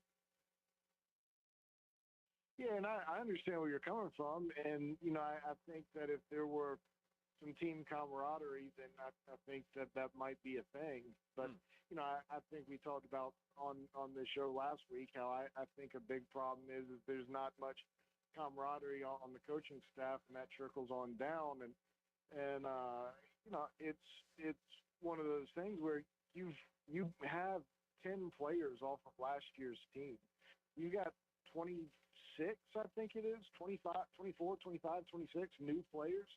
And yeah, they've been on campus and around each other since August, but like, this is the first time they've been through battles together. Yeah. Like there's not that same level of of cohesiveness you have when, you've been through the wars together for even 2 years, much less 3 years or 4 years. These are all, these are all, transfer portal players and guys who have been at, multiple schools, and, they're trying to get into professional baseball and advance themselves. Like, it's, to me, it's just that rallying cry kind of falls deaf. I think a little bit when you don't really have that team spirit. Like, it's hard to band together, as a group of players and say screw the coaches when you're not really even banded together as a group of players. Good point. So where would you say the general mindset of this team is on keeping Paul Maneri around? Does he still have their hearts and minds and buy-in? Do you think that there's some potential buy-in for a change to Monty Lee? I mean, does the team even want Monty Lee? As everybody's been saying, make the change, pull the Band-Aid, give it to Monty Lee for the rest of the season and see what happens. Do you think this team even wants Monty Lee as their head coach? Yeah, I mean, he's got a great relationship with the hitters in general, the position players. And Monty's a guy who is easy to get behind if you're a player in general. And, I don't know that this team is good enough, regardless of who's leading them, to be an NCAA tournament team. But, I can tell you they'd be more engaged and more confident and have a little bit more fun and have a more enjoyable experience if a change were to be made in that way. But, also, I mean, it should also be said that winning cures a lot. And if they can string together a couple of wins, like that's hard to see that happening. I mean, you've got number 4 Arkansas in this week, and then next week is Georgia, who is ranked, and I don't know exactly where, but they're ranked top 10, I guess, and they scored more runs than any other team in the SEC, and Texas is a top 5 team the following weekend. Like, it's gonna be hard to manage to string together any wins, but at the end of the day, winning solves a lot of problems. So, you go out there and Josh Gunther pitches the way he did, and Arkansas is not great with the bats, and maybe you just get a couple of big hits and pull something out, and maybe you can get some things going. But that's really hard to see right now. Well, John, we appreciate you covering the sport and giving us the inside information, even though I know it's a tough time in the program right now. Also appreciate your time, as always, every Thursday on the show. We'll talk to you next Thursday. Even though today's Friday, we'll talk to you next Thursday. Sounds great. Appreciate you guys. Absolutely. John Whittle of the Big Spur. And Diesel, the bad news is you look at this weekend tonight, they've got Arkansas, and Arkansas is the 4th best team in the country, so don't know that things are going to get much easier. Yeah, and they just came off a sweep of Northern Colorado, so their confidence is high. And John was just saying their confidence is a huge part of baseball. How do you get confidence back in a team that has no confidence? It feels like one of those movie tropes. You got to take them to do something maybe a little dangerous, a little illegal, a little silly to galvanize this team back together for the back end of this season. It's hard to say back end of the season because it's really just getting underway. Oh yeah, just started. You gotta figure out a way to make these guys play as a team. And I'm glad that John said that, because I've had this thought kind of burning in the back of my mind since the transfer portal became a thing. Yeah, these kids are used to playing with new teammates constantly, right? Coming up in AAU ball or travel league ball and high school ball and all these different levels that they play at. But when you get here, you got to have some cohesiveness. And even though they're used to that, playing with new guys every single year, there's something disconnected with this team. So it just proves that having that consistency year in and year out matters. Well, that's a downside to this team right now. Let me say this. They may be used to it, but that doesn't make it a good thing. Also doesn't mean You know that what I they mean? can beat the best teams in the country on a night-in, night-out basis. And you and I might be used to smoking a pack of Marlboro Lights every hour. Doesn't make it a good thing. What I'm saying is, to your point, you need that cohesion. You need that chemistry. You don't have that in a lot of these sports nowadays at the college level. Let's take a look at what's happening. Back into the March Madness we go. A lot of games underway right now. Tennessee and Miami of Ohio. We'll dive into that next right here on the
fan phone. This is Wire to Wire with Diesel and Cole Bryson on the Fan Upstate. Well, just over 2 more hours at Rigsby's Smoked Burgers. Appreciate all of you listening today, turning it on and leaving it on. Also, shout out to Andy. Andy's enjoying himself a burger. Diesel, he said he was driving and he heard us describing your burger, and he had to get here as fast as he could. How is it, Andy? Good?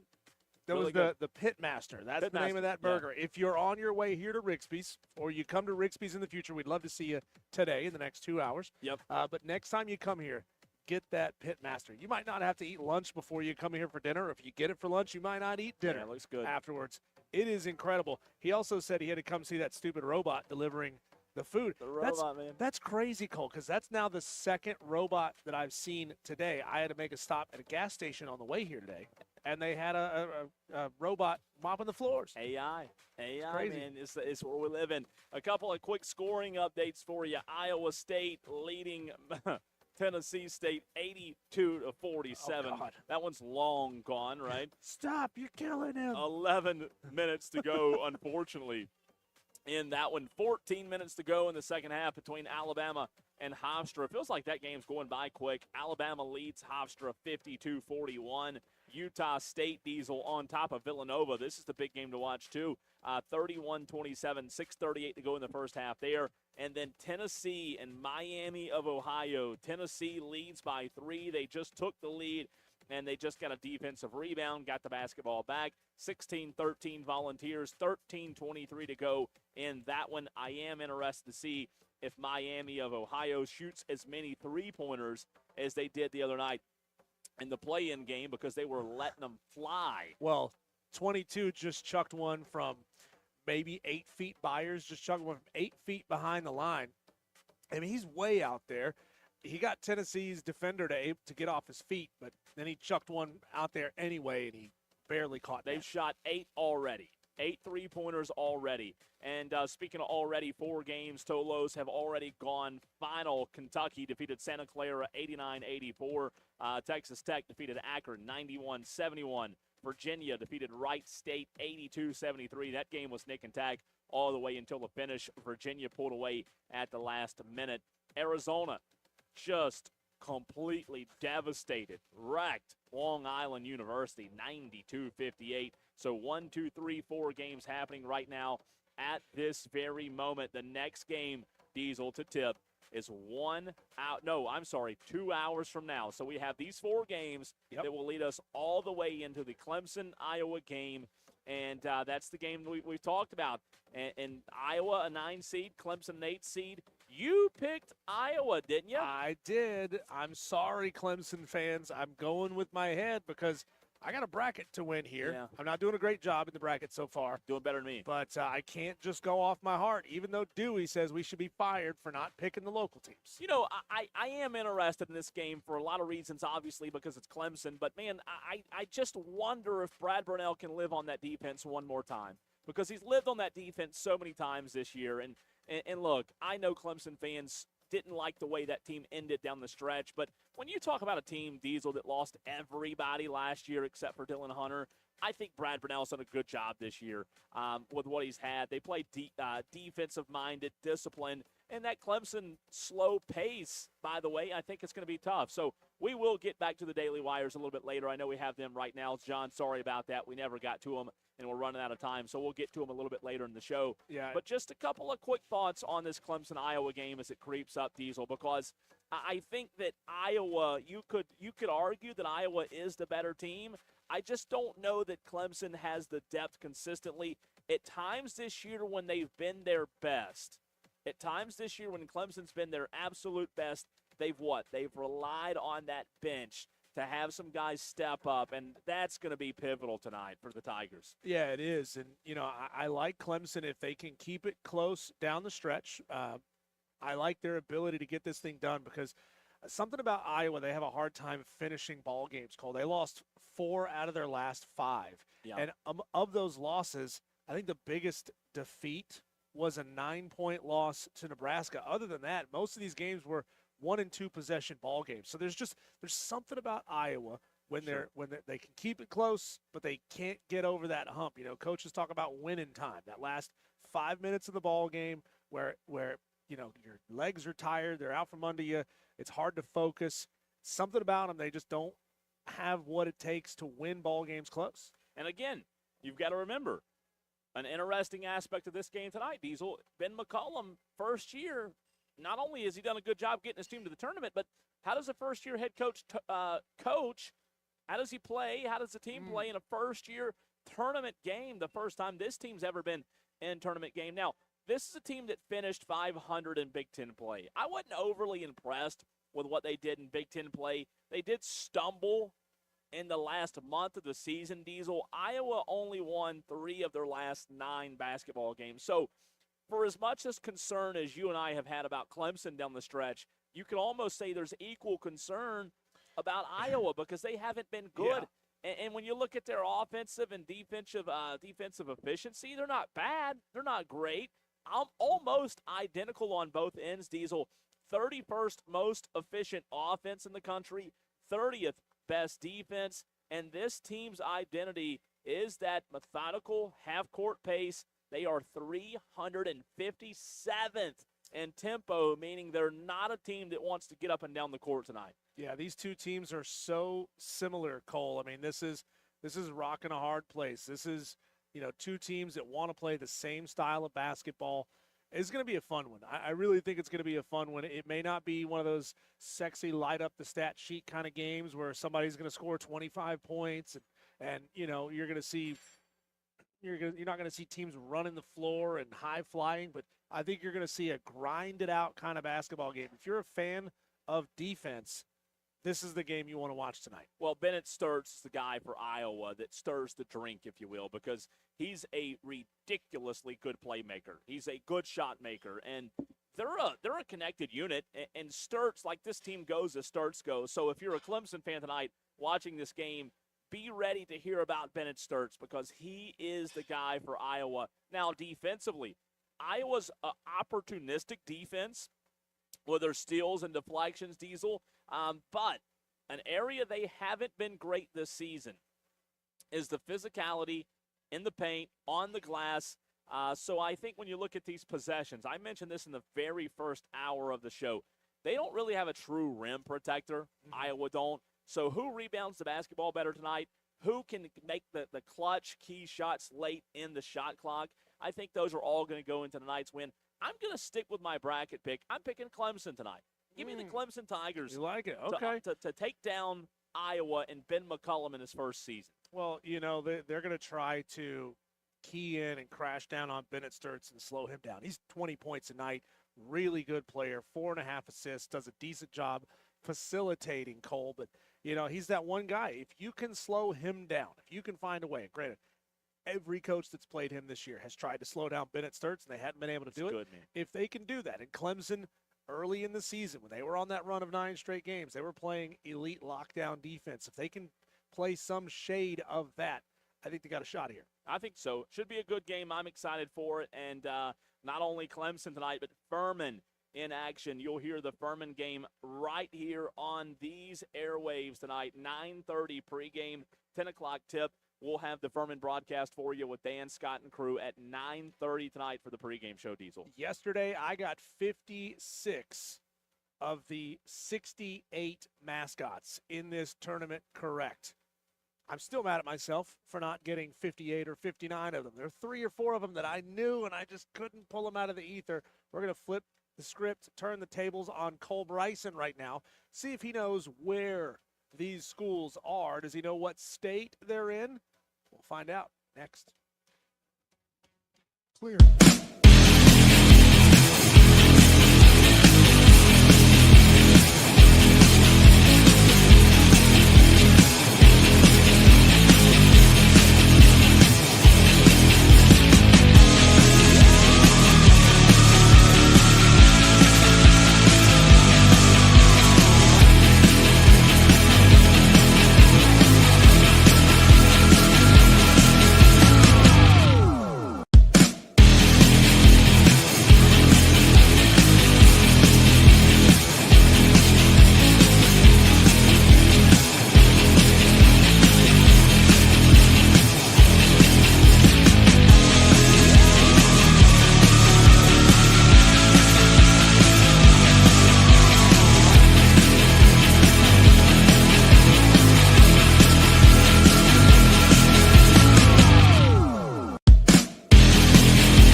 Now, this is when it starts to get fun, Cole, as Rigsby's starts to fill up, and it's starting to get a little buzz in here, man. There's No a lot doubt. of people, a lot of people are chowing down on delicious food, great wings, pizzas, flatbreads. The burgers here are phenomenal, but there's a lot of people with their heads cricked up looking at the TVs as Miami of Ohio is now down 8 points to Tennessee, 25-17 the score at the moment.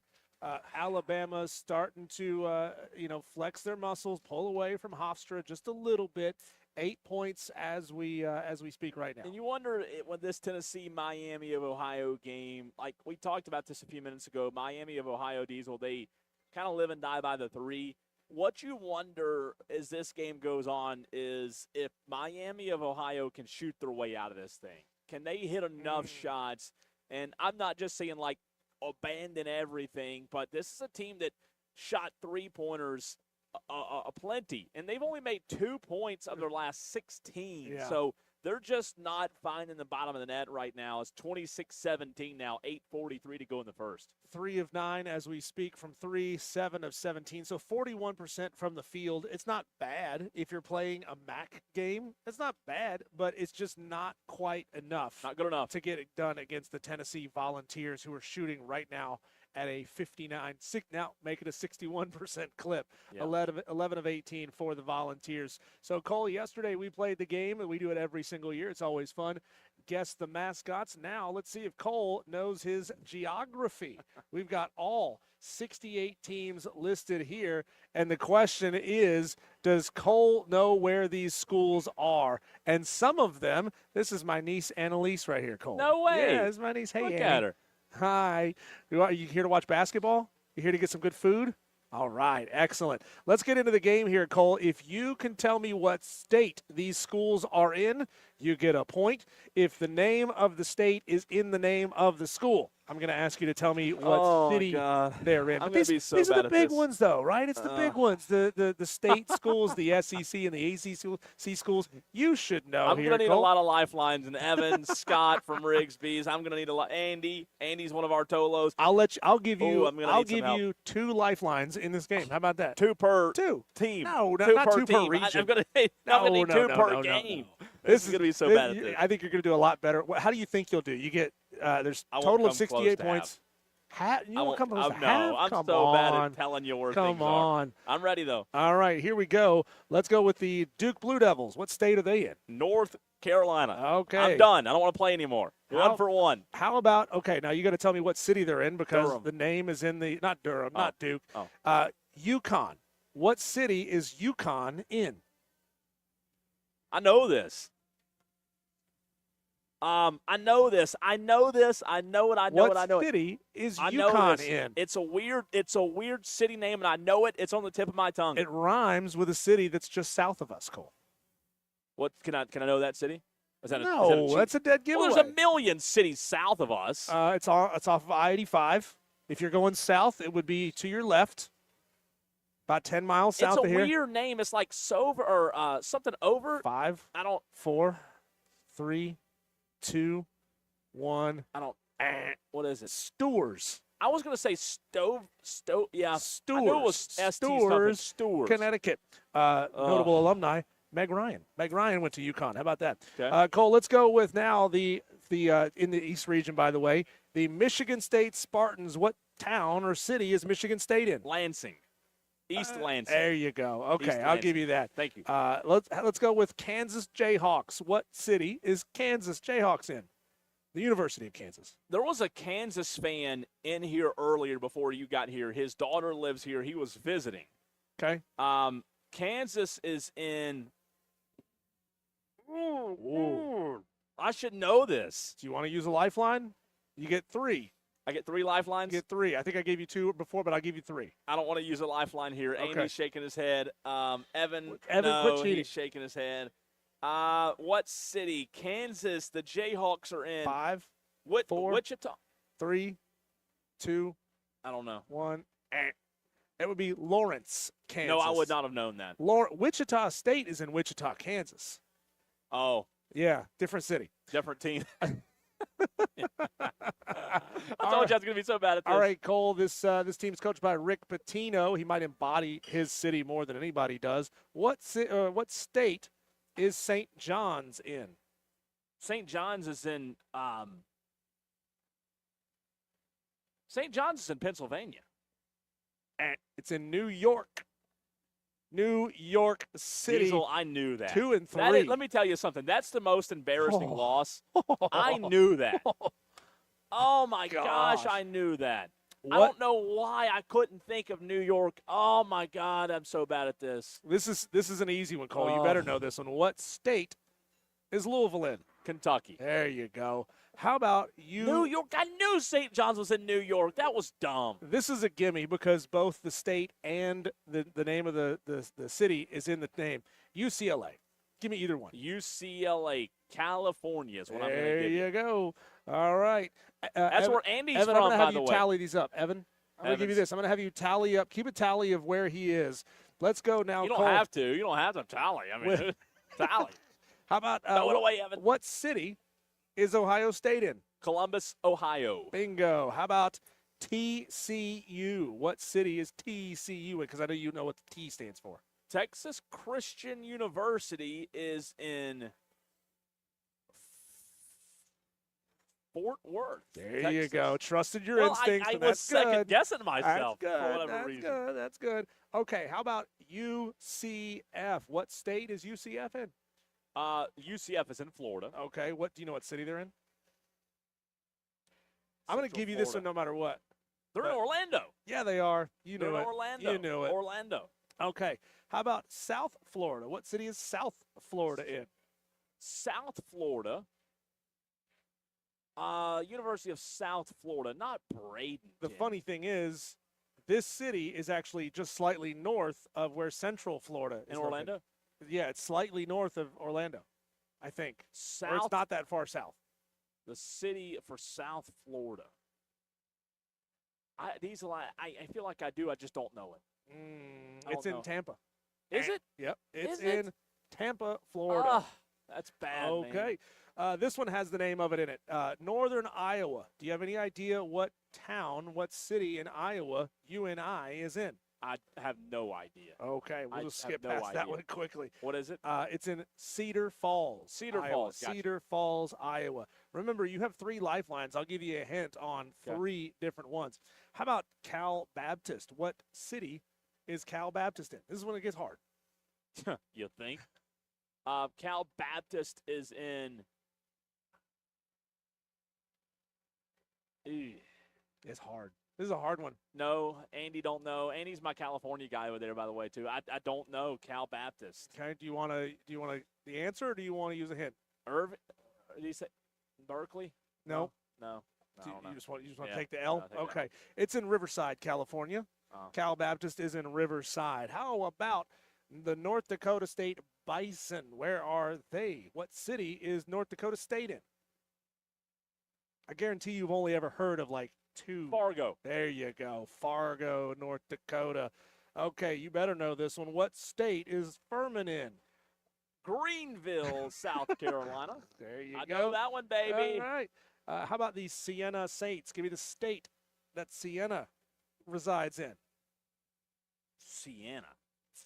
They played Duke. Yep. Notable alumni Jeff Halfley, by the way. I don't know Siena, Diesel. Okay. I'll just be quite frank. I have no idea. That is in New York State. They are in Loudonville, I would have never New known that. York. Okay, let's move on now to the next page, Cole. And this takes us to the Midwest region. Let's do this. What city is the University of Michigan in? The University of Michigan. Yep, as in the Wolverines. I should know this, right? You should, yeah. The University of Michigan is in. It's 2 words. Ann Arbor. Yeah, Thank there you go. Thank you. Bingo. Midwest region off to a good start. All right, Cole, how about the Iowa State Cyclones? What city is Iowa State in? Iowa State. Brock Purdy went here. Tyrese Halliburton. Yeah, Brock Purdy, Iowa State, Mr. Irrelevant. I don't know. I don't Okay. know what state. What city? I don't know, Diesel. Okay. You want to take the L here? Do you Yeah, I'll want to take take the L. I'll take the L. It would be Ames, Iowa. I don't think I've ever heard of Ames, Ames. Iowa. Yeah. Okay, next one, the Virginia Cavaliers. Give me the city in which Virginia resides. I almost messed up. I almost said Blacksburg. That's Virginia Tech. He'd start a fight here. I don't know how many alums we got in the area, but he'd Yeah. start a fight. Hold on. The Virginia Cavaliers, Diesel. Oh, you have to know Let me this get one. away from the text line in case You have to know I this one. know. Come on, you can't be this bad. Is it the capital? Is it? Is that the capital of Virginia? I don't know. I don't know the Virginia. I don't either. Is it Charlottesville? There you go. Right answer. I don't know if Charlottesville's Charlottesville, the capital Virginia. or not. Do you? I don't know. I don't know. Is Charlottesville? Texters, let us know. Yeah, Is let us know. Charlottesville the state capital of Virginia? Cole, where is the University of Alabama? Alabama's in Tuscaloosa, There you Alabama. go. Very simple. And I know you know this one, Cole. Texas Tech Red Raiders. Where are Lubbock. they? Lubbock, Texas. Good job. How about the Don't University? say I know you know because it makes me nervous. I'm going to get it wrong. They're on TV right now. What city is home to the University of Tennessee? Knoxville, Tennessee. Bingo. And Georgia Bulldogs?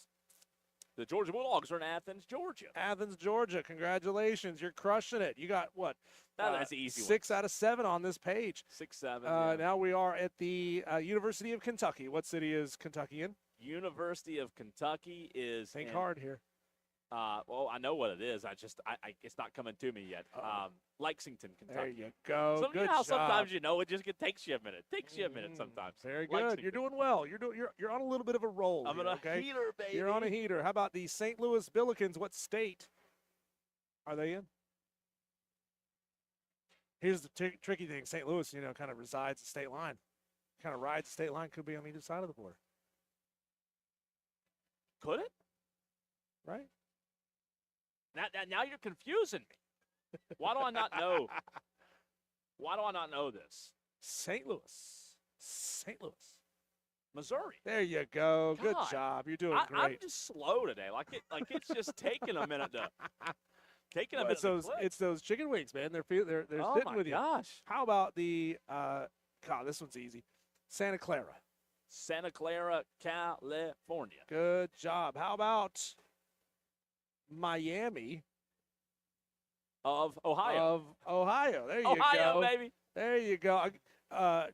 Bonus. Do you know what city it's in? Because I was trying not to give it Does away. does it start with an? It's not Miami, obviously. Does No. it start with an F? No, it starts with an O. I don't. Shares a name with a host city of an SEC team. Oxford? Oxford, yeah, Oxford, Wow. Ohio. Wow. I would have known that either. I did not know that. How about Cole, the SMU Mustangs? What state are they in? SMU's in Dallas, Texas. There you go. Akron. Ohio. There you go. You're doing great. The Hofstra Pride are from what state? Hofstra. Yep. We were just talking about him. Speedy Claxton. Yep. James Kahn. He's the coach, right? That Francis played Ford there. Coppola. All alums. New York. There you go. Good job. Yeah, you're almost perfect on this page, Cole. One more to go on this page. The Wright State Raiders are in what state? Wright State. Wright is not a state. Wright State. No, not last time. No, last I checked, it's not. There's that robot again. You know, Wright State. I Wright want to State. say Kansas, but that doesn't feel right. No. Wright State. They're the Raiders? Yep, Is that right? that's right, Wright that's right. State Raiders reside in. Remember, we don't have too many more to go, but you've got 3 hints. Is it Ohio? It is Ohio. Ohio. Look at you. Ohio. Look at you, Cole. You went 8 for 8 on that page. Fantastic. I How like about, that page. I don't know if you're going to get this one. The Tennessee State Tigers are in what city in Tennessee?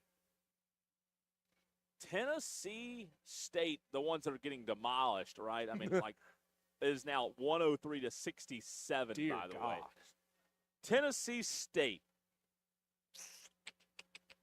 This one's tough, man. Oprah Winfrey went to Tennessee State. Did she really? Yeah. Ed Too Tall Jones went to Tennessee State. you're a fan of the Naked Gun movies, he made You an know what? appearance. For whatever reason, I almost said Johnson City, but there's already a school in Johnson That is City. incorrect. I'm not gonna This say is it. not. This No, is no, not not- your hint, but that is incorrect. You 5, 4. Is it Nashville? It's Nashville. Way to go. Why Tennessee does- State's in Nashville. I just don't feel like Tennessee State's. I don't know. Like Mm. people don't talk about Tennessee State. In That's Nashville. true. They don't. You're Okay. thinking of East Tennessee State. Yeah, in Johnson City. That's is that in right? Johnson City. Yeah. Cole, how about the UMBC Retrievers? Baltimore, Maryland. There you go. Technically, it's Cantonsville, but I'll give you that Okay. one anyway because it's a suburb. How about the Howard Bison? Where is Howard?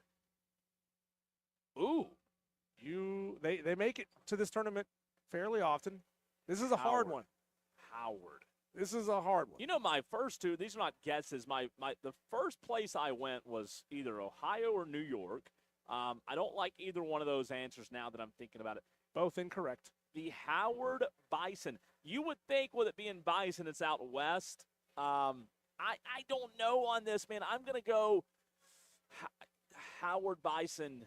I don't know. I have no idea. Do you want to take the L or do you want a hint? I'll take a hint. It is in, well, technically, this is not a state at all. It's a district. Oh, Washington, D.C. There you go. Well, that was a huge hint. Thank you for yeah, that. it's not a state. Thank you for that. Let's see. Let's go to the South region. Cole, we'll flow through these pretty quickly. What city is the University of Florida in? University of Florida's in Gainesville, Florida. Good job. This is hard not to give away both. Houston Cougars. What state is that in? Texas. There you go. The Illinois Fighting Illini. What city is Illinois in? Illinois. What's the Fighting Illini? What The city? University of Illinois. Ah, man. The University of Illinois. Let me think here. You've used one hint. I'll be honest. I can't tell you many cities in Illinois. I'm trying to think in my head. Chicago? They're not in Chicago. No, they're not in Chicago, but that's a city Yeah, in Illinois. But I don't think they have a football team or a I mean, they got. Well, they don't really have a football team anymore because it's moving to Indiana. Yeah. I do not know the answer to this one. Okay. Do you want the L or do you want the hint? I'll take an L. I'll say the You hint take for the later. L. Yeah. God, you should know this one. It is in Champaign, Illinois. Would have never known that. Gosh. Okay. Champaign. The University of Nebraska is in what city? I know this, but it's just not coming to me yet. I know this one, Diesel. Nebraska is in. I gotta close my eyes and rotate my eye. Nebraska. Oh my God. Apparently, we have Tom in Somerville on the line. You could phone a friend and Lincoln, phone Lincoln, in Tom. Lincoln, There you Lincoln. go. Good job to you, Cole. Good job. We have 3 more pages of this left, Cole. Okay. Which means we have maybe about 20 or so schools. So let's put a pause. Let's put Okay. a pin on this. We'll have Evan tally them up while we go to break. Let's bring in Tom in Somerville. Tom, are you impressed or are you embarrassed for Cole Bryson so far? Cole, that was kind of embarrassing. I told you it was going to be embarrassing, Tom. I told you it was I'll going to bet be you- embarrassing. I'll bet you it's not as bad as you think it is. I'm over here in the car. I'm screaming some of these. Like, I'm screaming some of these. But I'm just a sports junkie, I guess. Yeah, you are. You know, You know ball, Tom. You know ball. today, I'm not gonna lie. I got so daggone mad at Santa Clara today, and I didn't even have an investment on the game. And Kentucky, they're basically the devil. And anytime they lose, America wins. And we got a miracle last night with North Carolina losing.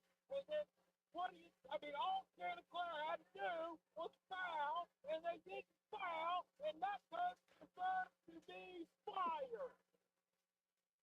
Wow. He just went Dewey there. Yeah. Thanks, I Tom. thought he went silent there for a second. I didn't know if he actually crashed out on the show. Tom, I'm glad you're You still just with never us. know. All right, we'll finish these on the other side. I've got how many pages left? We've got three pages left of this, Cole. Let's see. That's about a region and a half. We can do Still it. to We'll go. knock it out, We'll and knock it we'll out. also get to a few of the other games happening. Score updates, what's happening across the madness. We're live at Rigsby's Smoked Burgers in Spartanburg. This place is packed. 5:20 on a Friday night. The crowd has hit Rigsby's. We want to see you here. We're here till 7. We'll continue the challenge, and we'll dive into what's happening next.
Oh, this is Wire to Wire with Cole, Bryson, and Diesel on the Fan Upstate. We're rolling through. The Diesel is putting me up to the challenge as I am not doing good in the challenge of trying to guess the state and city of where every team in March Madness is located, but I am giving it my all. Welcome into Wire to Wire. If you just tuned in, Diesel and I live at RIGSBY'S Smoked Burgers. We're at 176 North Liberty Street in Spartanburg. We're here till 7. If you want to pop by, have a good drink, have something good to eat, come on. This place, Diesel, they're packed right now, man. Yeah. The buzz is happening at RIGSBY'S. I mean, it's almost slam full. I don't see many spots open. I see like 4 seats open at the bar, and I see 1 table from where we're sitting right now on the stage. I see 1 empty table.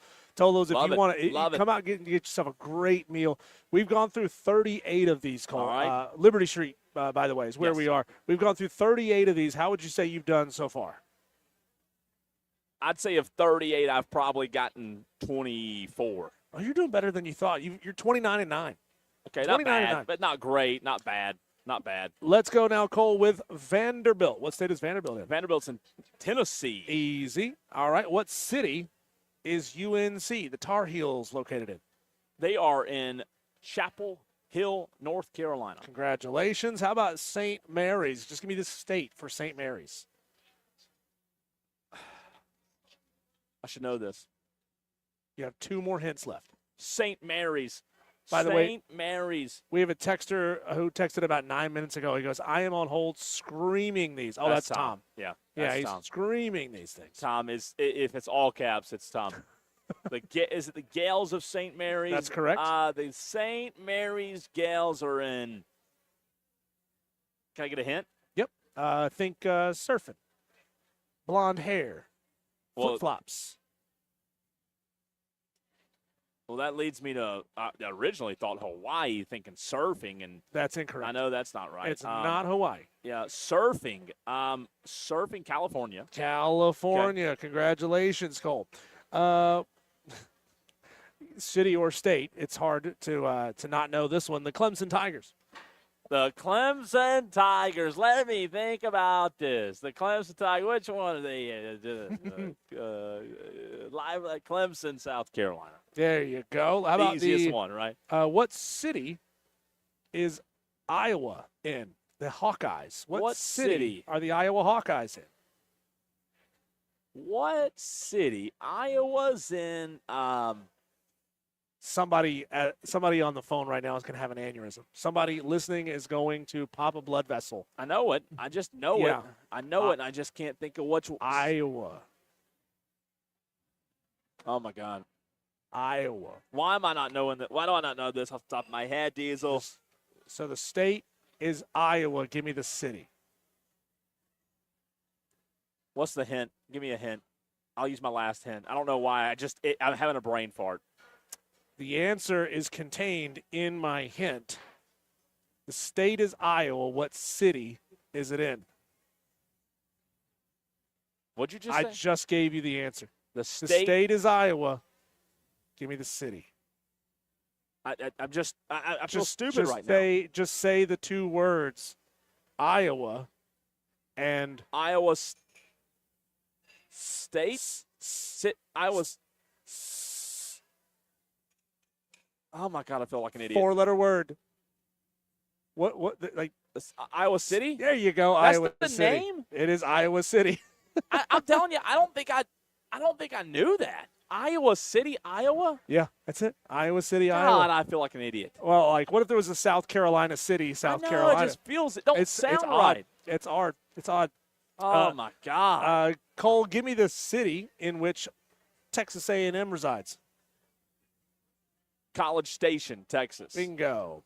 How about VCU? What city is Virginia Commonwealth in?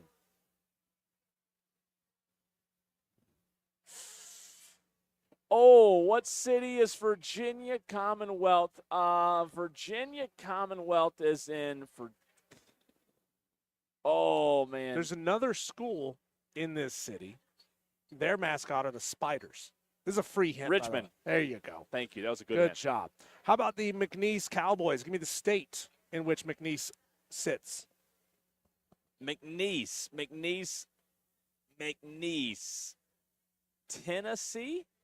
No. Why It's not think- Louisiana. Oh, It's in Lake Charles, oh my Louisiana. God. Will Wade and LSU to McNeese. Yeah. We're not going to get him on the show anytime soon. Thanks, Cole. Ah. How about the Troy Trojans? Can you give me the Alabama. state? There you go. Troy Trojans are in Philip Alabama. Morris says he said Saskatchewan for one of the Saskatchewan. answers. Okay. I love that. Give me the city in which the University of Pennsylvania, the Quakers, are. I don't know. Okay. I don't know.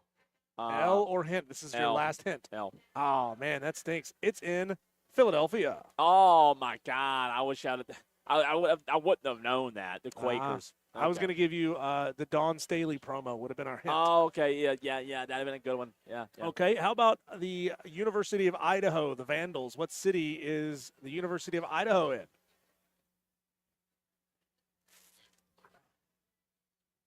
I don't know, Diesel. I'll take my last hint here. Okay. I'll take It my is- last hint. It shares a name with the capital city of Russia. And then I'd have to know the capital city of Russia. Oh, come on. Come on. Idaho. What's the team? The Vandals, the Idaho Vandals. Again, if the name of the state is in the name of the school, Cole has to guess what city it's in. Otherwise, he's guessing states. Now I'm trying to think. What's the capital of Russia? Dear God. Why would I know this? They only talk about it on Fox News every 5 seconds. Well, I don't watch Fox News every 5 seconds. We have a Fox News station in our building. The capital of Russia. What is it?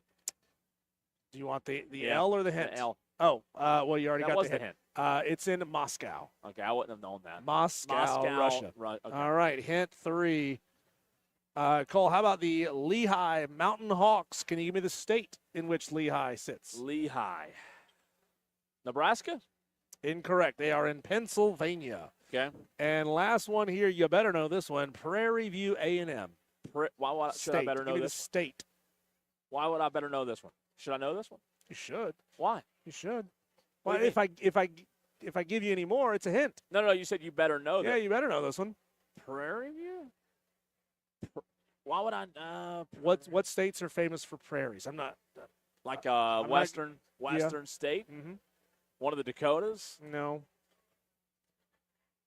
I'm going to give you a hint on this one because Okay. this is the smallest school, I think, in this. You lived in this state for a Texas. little while. There you go. Wow. Prairie View A&M. Wow. It's in Prairie View, Texas, by the way. Did not know All that. right, let's go to the West region. We'll roll through these quickly. This is easy. Give me the city for the Arizona Wildcats. Maybe this was not that easy. Arizona Wildcats. This is a lot harder. Does it start with a T? It does. Is it Temp? Is it Tempe? Is that It is not Tempe. Tempe? No. It's not Tempe, but it Tuscan. does. Tucson. Tucson. I'll give you Ah. that. Whatever. All right. The What's Tuscan chicken's what I'm thinking of, right?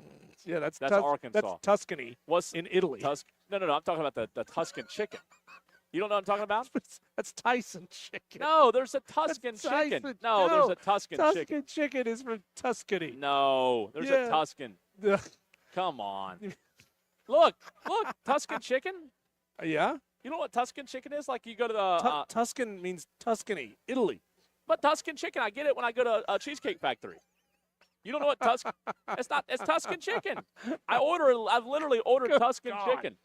Oh my But God. I wasn't wrong on that. though.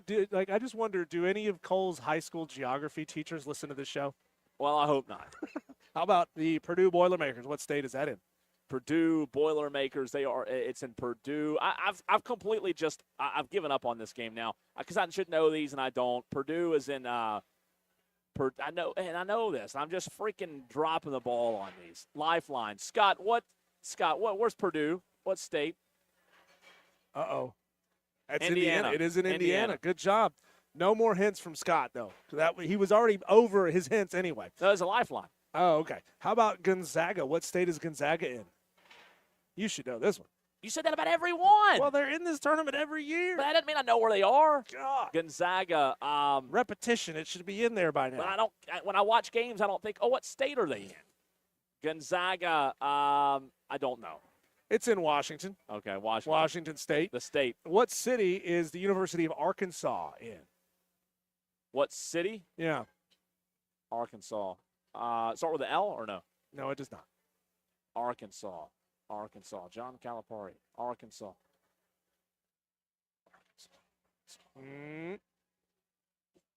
Look who it is. Dan B.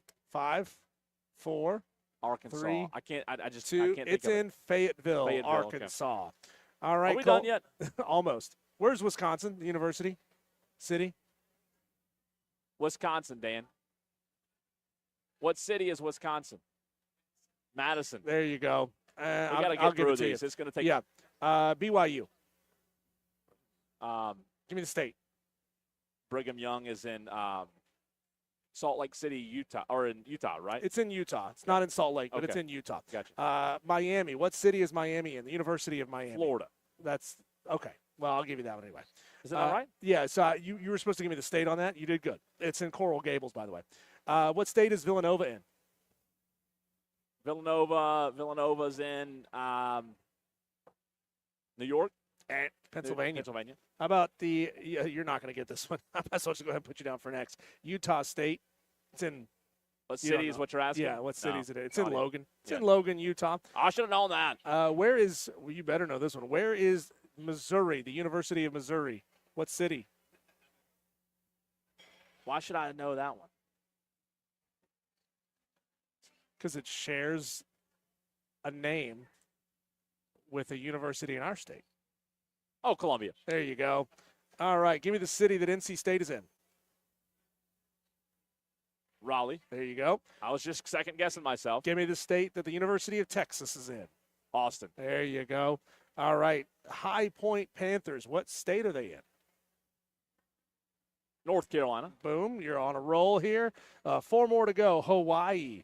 That's easy. What city is it in? Hawaii's in what city? Starts with the same letter as Hawaii. Honolulu. There you go. Good job. Kennesaw State. Where is it? Atlanta. Is Well, it Georgia? It's in Georgia. There Okay. you go. Queens University is in what state?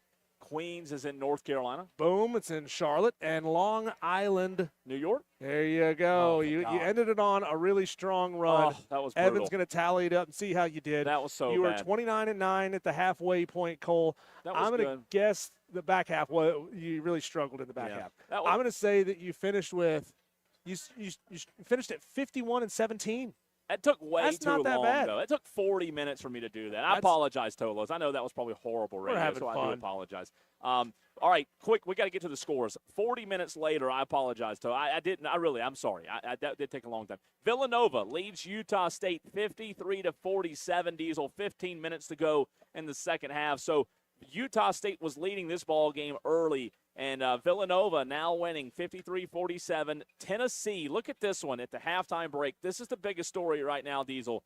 51-32. Tennessee all over Miami of Ohio. We'll get into that one. 1, 2, 3, 4, 5, 6 games have gone final. Arizona defeated Long Island 92-58. Can somebody Virginia. answer that phone, or am I having an aneurysm? I don't know. There's a- 92-58. Virginia defeated Wright State 82-73. It was Arizona that defeated Long Island 92-58. Sorry about that. Texas Tech defeated Akron 91-71. Kentucky squeaked by Santa Clara in overtime earlier today. Diesel 89-84. Iowa State defeated Tennessee State 108-74. Woo! And Alabama has gone final. Alabama defeated Hofstra 90-70. So the Crimson Tide rolling through the first round. Again, the two games happening right now. Tennessee over Miami of Ohio 51-32. Villanova over Utah State 53-47. The very next game, just over an hour from now, is Iowa Clemson. Diesel, are you surprised to see the Volunteers having their way with Miami of Ohio the way they are?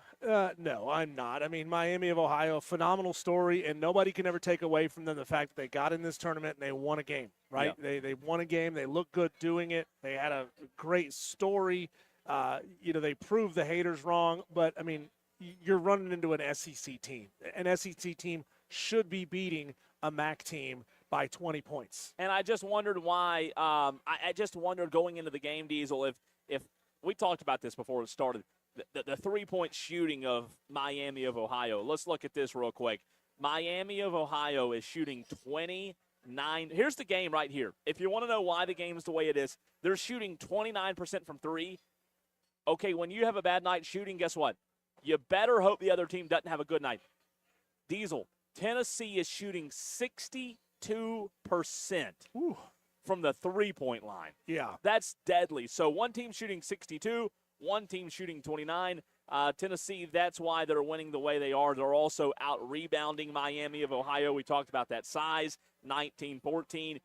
They're just dominating every statistic. This one's going the way we said it could if Miami of Ohio didn't hit their 3-point shots, and they're not. You go back to the SMU game where they hit 16 3-pointers, and that's enough to keep any team at bay, right?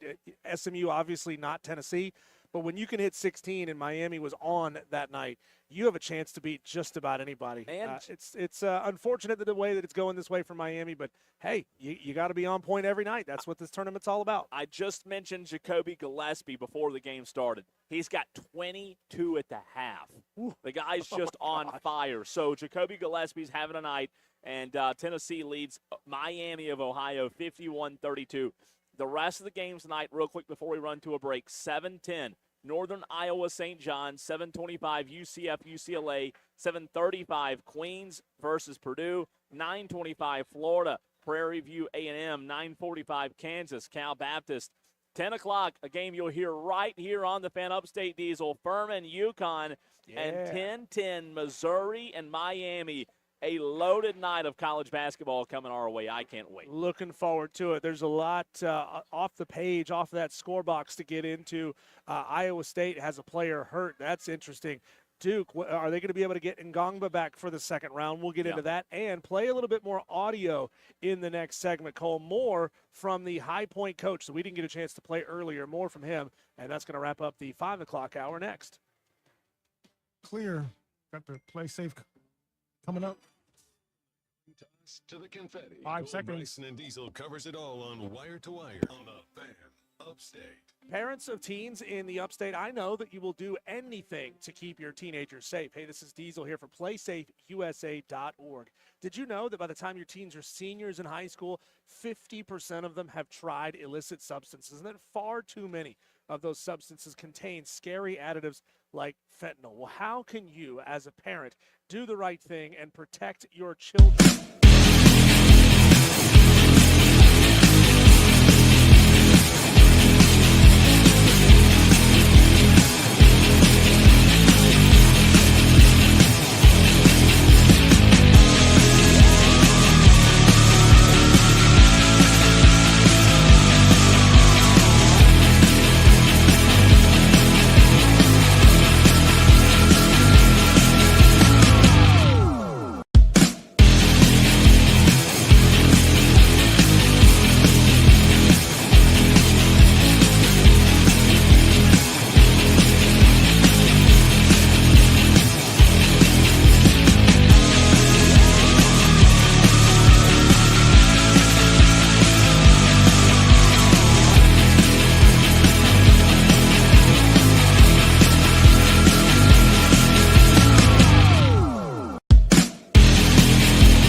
It's Wire to Wire with Diesel and Cole Bryson coming on the stretch here in the 5 o'clock hour, Cole. Let's do this. We got some great audio. We heard from earlier, we heard from Flynn Clayman, the basketball coach for High Point, who was very intense after winning a game against Wisconsin. Here's what he had to say after the game. If you just look at all the preseason top mid majors, I don't plan stuff for things like that. I'm thinking about winning the game. It just kind of happened. But, I mean, really the point of what I'm saying is I love college basketball. And the reason I've loved college basketball my whole life is because everybody has a chance. We love the fact that everybody has a chance. And I just feel like our sport is going in a way of giving less and less opportunity. That's not what college basketball is about. Yeah, he's not wrong there. He was talking about scheduling and how the system needs to change. And Cole, I love postseason like this because it forces teams to play who otherwise wouldn't schedule each other in the regular season. And we've seen these big universities kind of go away from scheduling anybody who could potentially embarrass them and essentially cost them a game. And it's unfortunate. Bob Ritchie told me a week and a half ago, 2 weeks ago on the show, that it's become nearly impossible to get major conference teams to play them because they've had tournament success. And that's not the way the sport should be. I don't have any respect for any athletic director who is afraid to schedule tough. And it's going to be tough to see if there's ever any assistance in that category. I wish I could say there's going to be. I just don't know. By the way, 11:44 to go between Villanova, Utah State. This is the game that's panning out to be really, really good, Diesel. Villanova leads Utah State 58-57. 11:44 to go in the game. Tennessee is underway again in the second half. They lead Miami of Ohio by 20, 53-33. But the game to watch right now, Tolos, if you're on the way home, is definitely Utah State and Villanova. This one's turned out to be a dandy so far, Diesel. One more call here from Flynn Clayman. Here he is talking about what it's going to be like facing off against a legend of the game in Coach Cal. Then you watch the John Calipari team on tape, and you're like, all right, these are lottery picks everywhere. I mean, these are, draft picks everywhere. These are guys who are the best of the best of the best, right? Lottery picks going up against High Point. It came out of nowhere. This is what the fans want to see.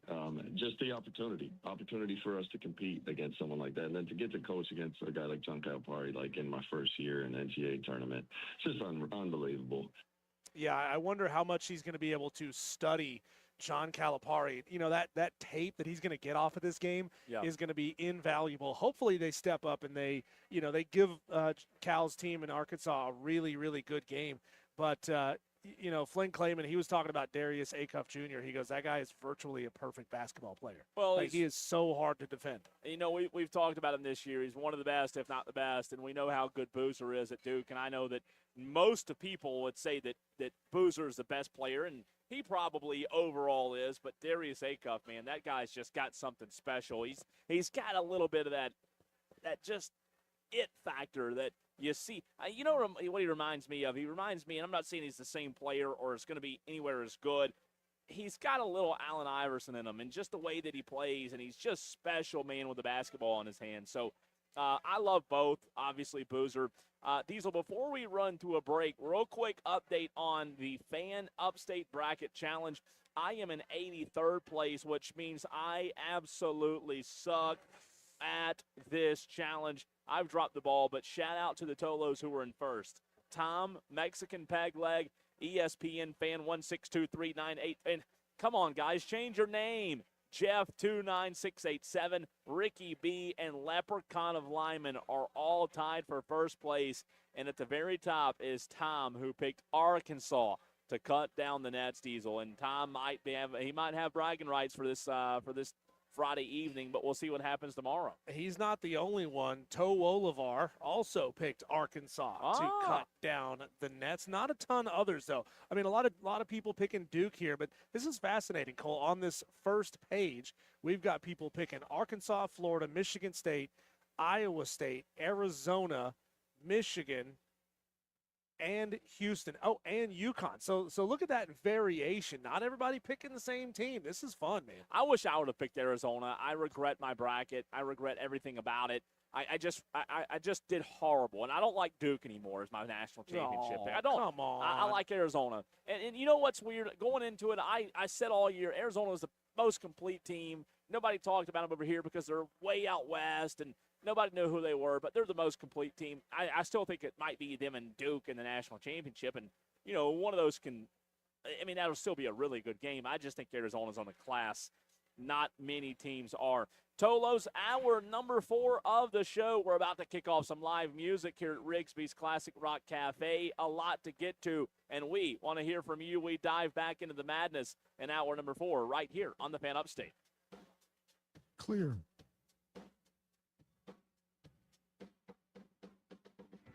I'm Tony Desiri with your sports update on the Fan. All good.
We're going to get a content strike for this. I love it. You're going Mike is hot. Diesel and Cole Bryson. on the Fan Upstate. It is the final hour and the final chance for you, Tolos, to get your thoughts in for this week in the madness. Welcome into Wire to Wire, hour number 4. He's Diesel, I'm Cole Bryson, and as you can hear, Rigsby's is slam-packed. We even have live music now. We're sharing the stage with an artist who's far more talented than we are. He's letting them rock and roll, Diesel. Starting with something a little soft, though. But, man, what a crowd. I literally do not see a table available here at Rigsby's Smoked Burgers. So we're here for one more hour, Tolos. If you are around Spartanburg, come out, have something good to eat, something good to drink, and we dive back into the madness, Diesel. The big game happening right now, 65-65, Villanova, Utah State. I think we're going to get the finish that we were all hoping to see earlier today. Not going to get it with Tennessee and Miami of Ohio because the Volunteers are rolling. Yeah, that's unfortunate. 60-36 now with 12 minutes to go in the second half of that ball game. You're right. The three-point shooting just not there for the Miami Redhawks. And you know what? They had a great season, a phenomenal story. They had their moment in the tournament where they got to prove the haters wrong. They got to go beat a SMU, a good team out of the ACC. So you know what? They have every reason to hang their heads high. Just this Tennessee it's a different kind of beast. Yeah, it's just you get into the actual tournament, you start playing teams like Tennessee. Life becomes tough, man. Yeah. Life becomes tough. All right, the game's happening tonight. You've got 2 in action. We mentioned Utah State, Villanova, Miami of Ohio, Tennessee. 1 hour from right now, Clemson will tip off, Diesel. That's the big one. Here locally, a lot of Tiger fans will be following 7:10 Northern Iowa St. John, 7:25 UCF versus UCLA, the acronym bowl tonight at 7:25 on TBS. 7:35 Queens University going against Purdue. That game, Purdue favored Diesel by 25.5 points. 9:25 Prairie View A&M, Florida. 9:45 Cal Baptist, Kansas. 10-10 Furman, UConn. And not a lot of people are talking about 10-10 tonight. I think this 10-7 matchup, the last game of the night, Missouri and Miami, not a lot of people are talking about it, but I just got a feeling this one might be a dandy. Miami, Diesel, is favored by 1.5 point over Missouri. I think this one could be fun. Yeah, this combined 45 wins between these teams, so clearly they're good. I mean, both of these conferences were juggernauts this year. The SEC not quite what it was. The ACC, they kind of rose back up this year. It's going to be a fun one to watch tonight. You said it, 1.5 point spread there. Mitchell there, Mark Mitchell for Missouri. That is the player you're going to want to watch in this game because he leads the team both in points, rebounds, not both, in points, rebounds, and assists. Everything goes through Mark Mitchell. There's so much intriguing about this matchup, and for whatever reason, Diesel, it's tucked away. Not a lot of people are talking about it. Jai Lucas, first-year head coach of Miami. I think Mizzou could be a tough matchup for Miami tonight. And when you look at these two teams, Miami is physical, man, on the glass, the interior. Mizzou has plenty of big bodies. I don't know if Miami will be able to shoot the ball well enough tonight. I think that's what it's going to come down to. You mentioned Mark Mitchell, right? Is that the player from Miami you mentioned, Mark Mitchell? I think he's a matchup problem. I think anybody Missouri. For Missouri, sorry. Yeah. He's a matchup problem for Miami. I think the Miami defense, how they guard him, will be extremely important, Diesel. And this is a game that I could see being kind of high scoring tonight. The over has hit in 2 of the last 3 games Miami has played. The Hurricanes are 34th in the nation in scoring at 81.9 points per game. And, Diesel, they have the 10th best shooting percentage, 50.1 in the nation. So they're as efficient as anybody. And then why I think this could be high scoring, look at Mizzou. They're efficient from the field. They rank 18th, Diesel. 49.1% from the field. You talk about 2 teams that going into tonight's game can shoot the lights out, and 2 teams that shoot 50%. Take the over most of the time, it feels like. And neither defense has been great. Missouri's allowing 78 points per game in the last 3.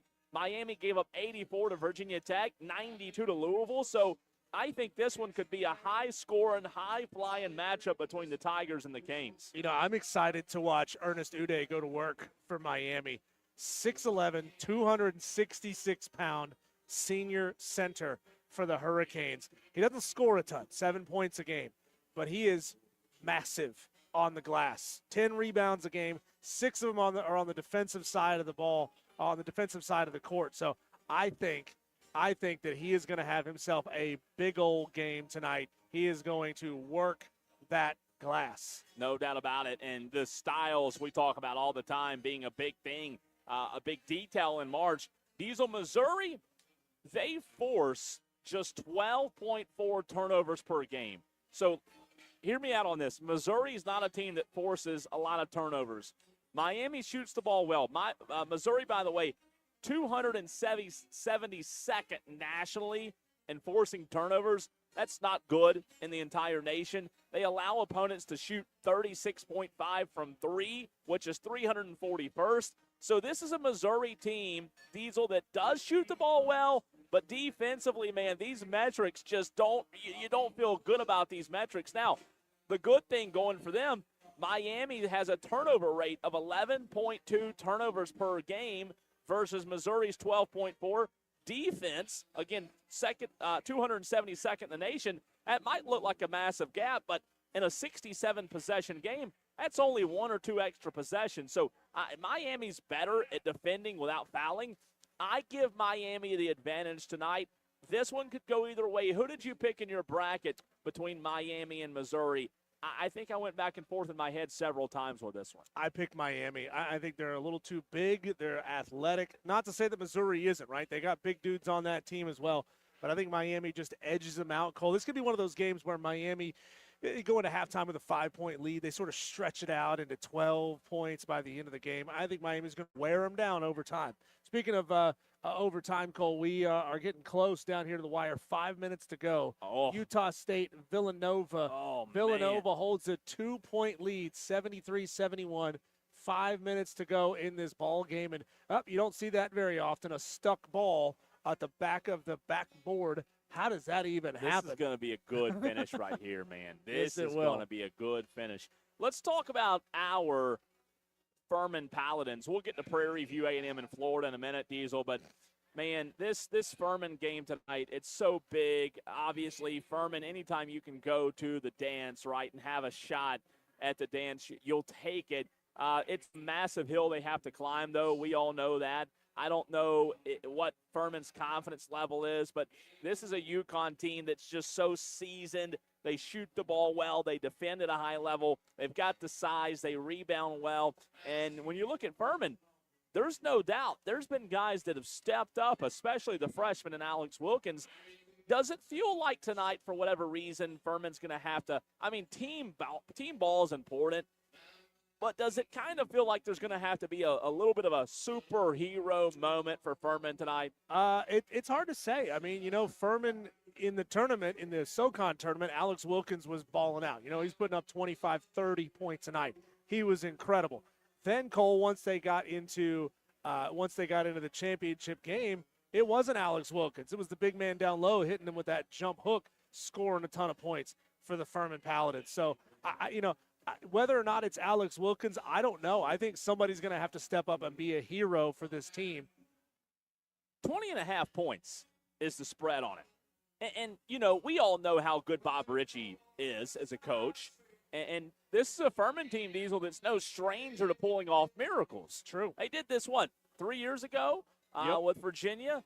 And that was a miracle in its own. They won, 3 games in a row in 3 days to win the SoCon as an automatic bid. And, you look at what they did in 2023, it's a complete different team. But you talked about Alex Wilkins. Furman uses Alex Wilkins a lot, as they should. He scored 17.7 points on 13.6 shots per game. And that's a good sign, but you've also got to have help. So when I ask you the question of somebody stepping up to have a heroic night, yes, Alex Wilkins is going to have to step up, but, man, they're going to have to get help, and they're also going to have to be really, really good defensively. We've seen teams, though, come out and not shoot the ball well. I think, and this does not discredit Furman whatsoever, Diesel. I think Furman's going to have to hope UConn has one of their worst shooting nights tonight. Yeah, that might be the case, but think about this, Cole. What did they say during the SoCon tournament? This is the 5th tallest team in America for these Furman Paladins. They've got the size, I think, to go up against a lot of teams. They may not have the skill and the prowess of a UConn. Almost nobody does, right? That is not a slight to Furman in any way. But, they got the size, and I don't think they're going to be bullied the way that a lot of people might think this UConn team will do to them. Alex Wilkins can put up a ton of points. We've seen him do it.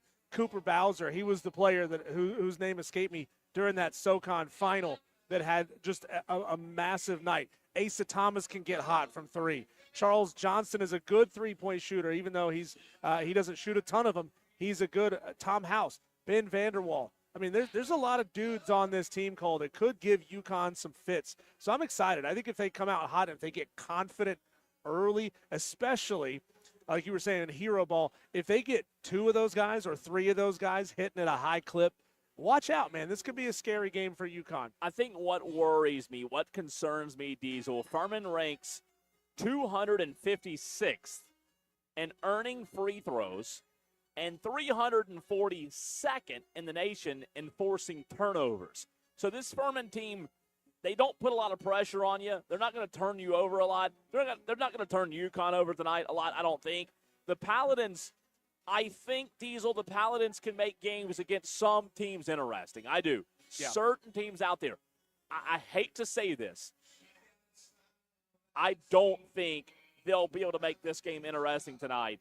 I just think UConn's so much better, bigger, more physical. They had a top 30 offense, UConn did, and we looked at midway through February, their only loss was to Arizona, a team that I think is the best team in the country. I want to be wrong. I want to be wrong so badly, but I think UConn rolls tonight. I hope not. These tournaments are so invaluable when it comes to marketing. If you can go out there and look good, even if you're losing ball games, you get to market yourself to other players who are entering the transfer portal saying, hey, look, come to Furman, play for Bob Ritchie. We'll get you into the tournament. You'll be able to play on a national stage against the best of the best. These schools like this, Furman and High Point, they make their money by recruiting the guys that are undersized but over-skilled, right? Some of the big programs, they don't want a 6'6" forward. They want a 6'6" guard and a 6'11" forward. But if you can show that skill at a smaller school, I mean, you could get a lot of people to pay attention to you. Diesel, the bad thing about tonight's games, outside of the first few, there's some big spreads. Again, let's start at 7-10 after the Clemson-Iowa game. St. John's favored by 10.5 over Northern Iowa. I think they'll probably cover that. I do. Yeah. I think St. John's – and then you look at UCLA-UCF, a game we hadn't touched on. That's only a 5.5-point spread. However, guess what happens? Queens-Purdue, 25.5-point spread. Ouch. Florida-Prairie View, 35.5-point spread. Kansas favored by 14.5 over Cal Baptist, and UConn favored by 20.5. That is 4 games where the spread is more than 12 points tonight. Obviously, the spreads don't dictate what's going to happen, but you do look at that and think, man, we kind of saw some blowouts last night right here in Greenville. Illinois and Penn, my God, what a bloodbath that was. It was, yeah. Bad game. By the way, 3:54 to go. It is 73-72. Villanova leads. Diesel, this is going to come down to the wire here. But the Aggies are on the line here. The Aggies have a chance. Tie it up. This is the second shot. So second shot, they could tie this ball game up here. Man, this guy could play, right? He's good. He's He is very killing good. it. How about that? He's very, very good. I need to get his card so we can give him a shout out. Yeah. She gave me one, but I misplaced it. His wife did. But yes, the music, live music right now at Rigsby's Burgers, it's fantastic. And this place is packed It is out, man. slammed. And it's because Hopefully, I'd love to say it's because we're here, Cole, but it's because Rigsby's does such a great job at everything they do. Come here and get the Pit Master Burger. Trust me, they call themselves Rigsby's Smoked Burgers because they smoke their hamburger meat before it ever touches the grill. So it's loaded with that extra flavor, and then it gets the crispiness once it gets smashed. They just showed a stat. Villanova hasn't scored a point in almost 3 minutes. Oh, a little bit of a drought. Isn't it fascinating, Cole, how many times we've seen that happen just today? Yeah. Just today. It was to start the day, the upset that we nearly saw. Kentucky went on a huge drought and almost lost that basketball game. I mean, they scored with 2.5 seconds to go to get this thing back tied up. And man, we could be talking about another massive upset today because of a really cold streak for a big team. Diesel, tomorrow the second round begins, 12-10. Let's get our quick thoughts on the second round matchup slated for tomorrow, Diesel. St. Louis, the Billikens, going against number 1 seeded Michigan tomorrow, 12-10. 2:45, you have Louisville and Michigan State. 5:15 right here in the upstate over in Greenville. You've got TCU and Duke. 6:10, you've got A&M and Houston. 7:10, Texas Gonzaga. 7:50, VCU Illinois right here in Greenville. 8:45, Vandy, Nebraska. And then 9:45 tomorrow, High Point and Arkansas. Those are the games tomorrow happening. That's a pretty good round of 32 right there. I hear Dewey in the background, by the way. Yeah. Though. Well, let's hope that the games we get here in Greenville tomorrow were as exciting as our first round matchups. We talked about it earlier to start the show. We have been blessed. We were blessed with 3 really good games yesterday, 3 really exciting games. You know what? Maybe the upset of the tournament with VCU upsetting North Carolina to send them home. Let's go to the phone lines real quick and hear from Dewey. Where you been all day, Dewey? Why aren't you here? Why aren't you here having a cheeseburger with us, Dewey? It's too far away. It's like 50 miles away from my tent. So do you live in Anderson, Dewey? No, I live someplace in Lawrence County. Lawrence County. Somewhere. Oh, you live near Lonzo. Anyway, Are you Lonzo's neighbor? He lives in Lawrence. Maybe Dewey is Lonzo. What if? What if? Wow. What have you got to say, Dewey? oh. Anyways, I didn't watch these games. It's a travesty. Kentucky should have lost that game. Shoulda. Yeah. Well, I mean, good teams find ways to win even when they're not playing well. Shot that half court shot 50 feet away with 0.2 seconds left. That shouldn't have counted. It was 0-0. I turned that ball back to the hoop. And that should not have counted. And then the other team ran out of gas and couldn't compete in overtime. So that's how that happened. I think the NCAA tournament's rigged. Who you got tonight in the big Furman matchup tonight, Dewey? Furman, UConn. It's a travesty y'all ain't full for Furman, but We're pulling for them. We're not picking them, though. There's a difference. UConn's going to beat them by 40 points. Oh. How many? 40? 40. No, we're not going to beat them by 40. It'll be 42 points. Dude, you're crazy. You know that. That's what's going to happen. What about Clemson, Dewey? What about Clemson? Your Clemson Tigers. That's going to lose by 20. Ouch. They're not going to make it out. They're not. I forgot who they playing, but they're not going to make it out of their round. Iowa. They're playing Iowa. Diesel, you know I Which heard. is in what city, Cole? I don't remember. Iowa City. Iowa City. Yeah. Iowa City. Dewey, I heard a rumor about you. Oh, I heard that you were a closet Clemson fan. Is that true? no, I hate Clemson. No, I heard it. I heard it. What did Clemson ever do to you, Dewey? Well, they're the enemies of South Carolina. What? I do believe in full for your state. So I do want Furman to win. I just don't think it's going to happen. Yeah, but Dewey, how often do you call this show upset at South Carolina, which means South Carolina is your enemy, and the enemy of your enemy is your friend, which means Clemson is your friend. No, I'm upset because of South Carolina's leadership. Paul Maneri, he sucks, should be fired. Lamont Parrish, He should take notes on Bailey, and he should be fired. Shane Beamer's a disgrace. And we Thanks, need Dewey. better leadership at the AD position. Have you sent any letters to Jeremiah Donati yet? Have you called him? Yeah. Yeah, I wouldn't take your call either, Dewey. Thanks for calling. Not on my personal phone. We got to take him on these phone lines because the Tolos love when Dewey calls in. Dewey, man, you never know what you're going to get with Dewey, do you? By the way, before we run to a break, quick scoring update. Utah State has gone on a run. It is 80-73. Utah State pulling away from Villanova, trying to get their 29th win of the season, Diesel. They've scored 43 points in the second half, Utah State has. So Villanova just forced to call a timeout with 2 minutes to go, and maybe the Utah State Aggies are on their way to the round of 32. Man, it's ice cold up there in Pennsylvania. We'll see how this one plays out.